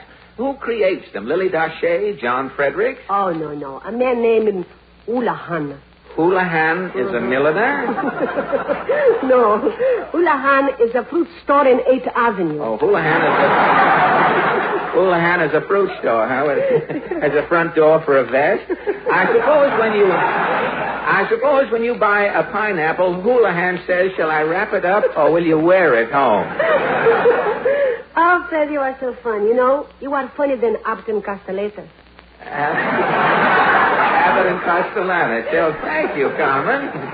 And you know something? I like you very, very much. Well, I like you very, very much too, Carmen. That's why I'm here, to promote the good neighbor policy. And the people here are very friendly to South American friends. Oh, yes, we like your music. And you like our dances too, no? No, yes. People everywhere are doing the conga. So you see, Carmen, we've adopted many of your country's customs, so you should meet us halfway. How do you mean, Freddie? Well, I have an idea. Ready for your number, Miss Miranda? Oh, thank you. Freddie, and just go across the hall to rehearse my song. Keep the door open and listen. Well, thanks a lot, Carmen. Is it a new number? No, it's a native Brazilian song that my old grandmother taught me when I was a little girl. I'll be right back. I'll be waiting.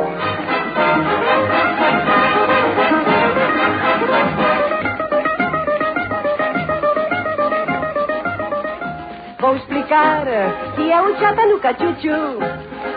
Chuchu é um trem que vai me levar perto de alguém. Pois numa estação que passa o Chatanuca Chuchu, eu vou salutar se você for mesmo se o trem não parar. E você pega o trem na Pennsylvania Station às 3 horas e tal. Pouco a pouco vai saindo da capital. Toma um cafezinho e tira uma pestana. E come os remenegues lá em Carolina. Pro americano o trem vai retornar. Oh, bugre, chuchu, vai levar. Mas para o brasileiro tá querendo sambar. Bom, tiquico, vai, bom, tiquico, vai, 75. Pois o maquinista pode ser sambista. Oh, Chatanuca, der o ar. Vou encontrar com certo alguém que lá me espera na estação. Um certo alguém. I used to call funny face, pois tem cara dos concertos. Quero chegar, pois sei que lá vai ser pra lá de bom. Sou Chatanuca, chuchu, anto, me ramo. Chatanuca, tchá. O Chatanuca, tchá. O Chatanuca, tchá. Achá. Chuchu.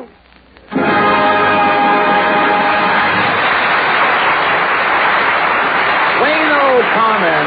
Bueno. Mucho grande. Bueno. Thank you, Freddie. Thank you. Now, what's your big idea in making us better neighbors? Well, the reason we know so much about South America, Carmen, in this country is because we see all of those travelogues. You know, Brazil, Chile, Argentina. Now, if your people could only see North American travelogues, they would get to know us much better. But where can we get travelogues of your country? Well, I have written the travelogue, Carmen. You come with me. I'll take you on a trip around New York. New York. Our tour starts on Riverside Drive. We stop to point out an historic monument to our Brazilian guest. Carmen, this is Grant's tomb. Grant's tomb? The final resting place of a great Civil War general. Fred, what's that man doing there marching with a sign? Gosh, he's picketing Grant's tomb. Say, mister, what's the idea? Flaghorn's the name. Senator Flaghorn. Midtown Manhattan. Before us looms Radio City, modern Tower of Babel. Home of Mary Margaret McBride. Turning a corner, we find ourselves on 52nd Street.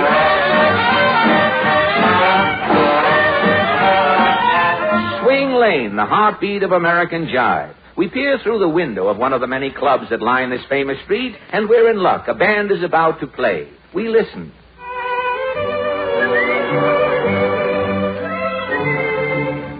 Say, doorman, what club is this? The Union League Club. I thought so. Arriving downtown, a seagull waiting for a red light in the street tells us we are at the famous New York waterfront. Scurrying up and down the harbor are the busy little tugs guiding ships, pulling scow. Fred? Yes, Carmen? Look at that little tug over there. He's all alone. That's right. No other tug seems to go near it. I wonder why. I'll ask. Hey, little tug, why are you all alone?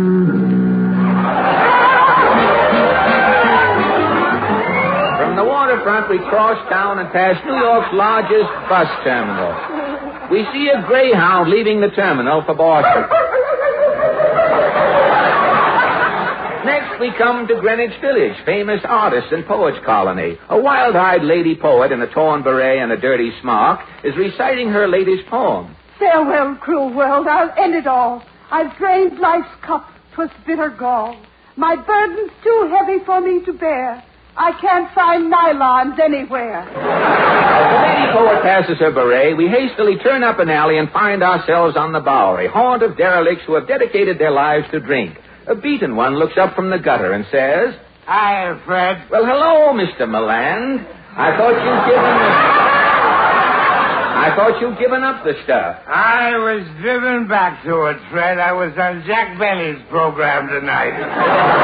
Leaving Mr. Milland clutching his Oscar, we see that night is falling, and as the even sun slowly makes its way through the Holland Tunnel to sink in Jersey, But Freddie, I thought to have a travelogue ended with a song, all the natives sing. Well, mine does too, Carmen. I have a song we both can sing, and it's a song all South America will understand. South American rhythm? Yes, it's called The Banana Man's Lament. Hit it, boys!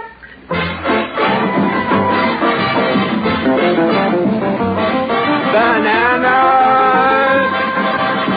Bananas! I'm a little island boy, Staten Island, that is. I'm a poor banana peddler, but I'm sure no whiz. I've got lots of bananas, but I cannot sell. And my whole banana business is going to Yonkers.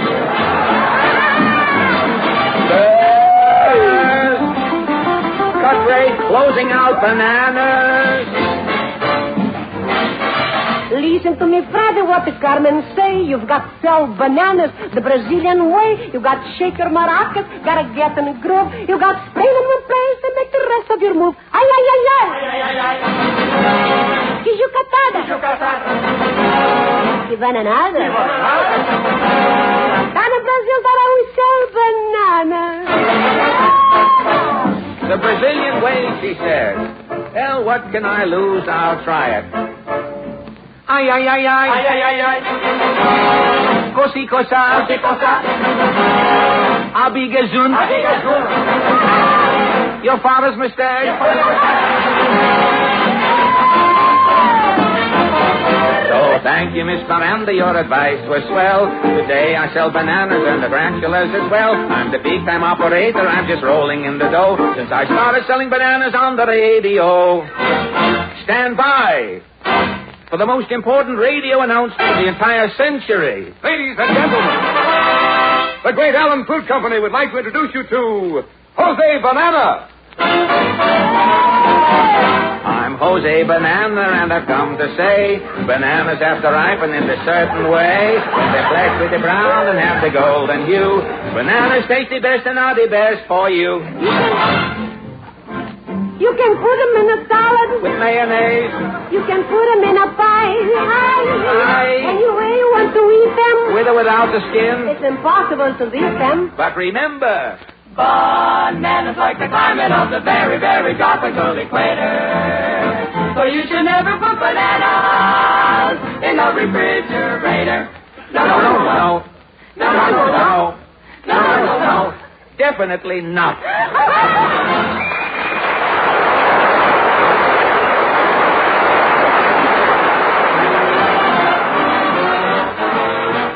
Choo-choo, fast as I could take a choo-choo. I came a long, long, long, long way to take you in my arms. And how would your first move to prove that you've been true? Do-do-do-do-do, come to baby, do-do-do-do-do-do-do-do. You've been away, way, way, way, way beyond the blue horizon.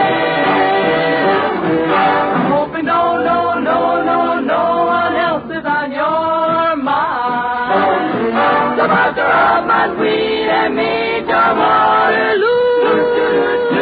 Come to baby do.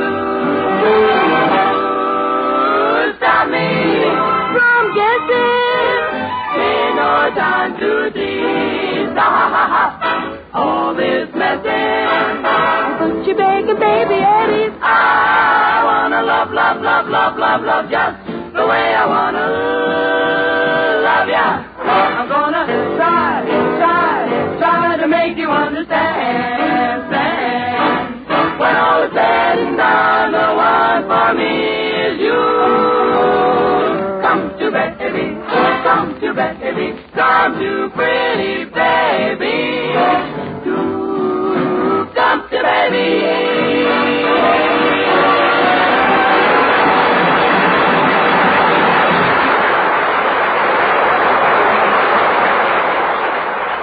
Thank you, and good night. Good night.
Rebroadcast for members of the United States Armed Forces throughout the world.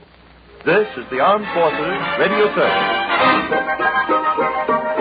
Onesie, twosie, I'll kiss you. Thee, twosie, threesie, you kiss me. Thee, threesie, foursie, kiss some more. Thee, let's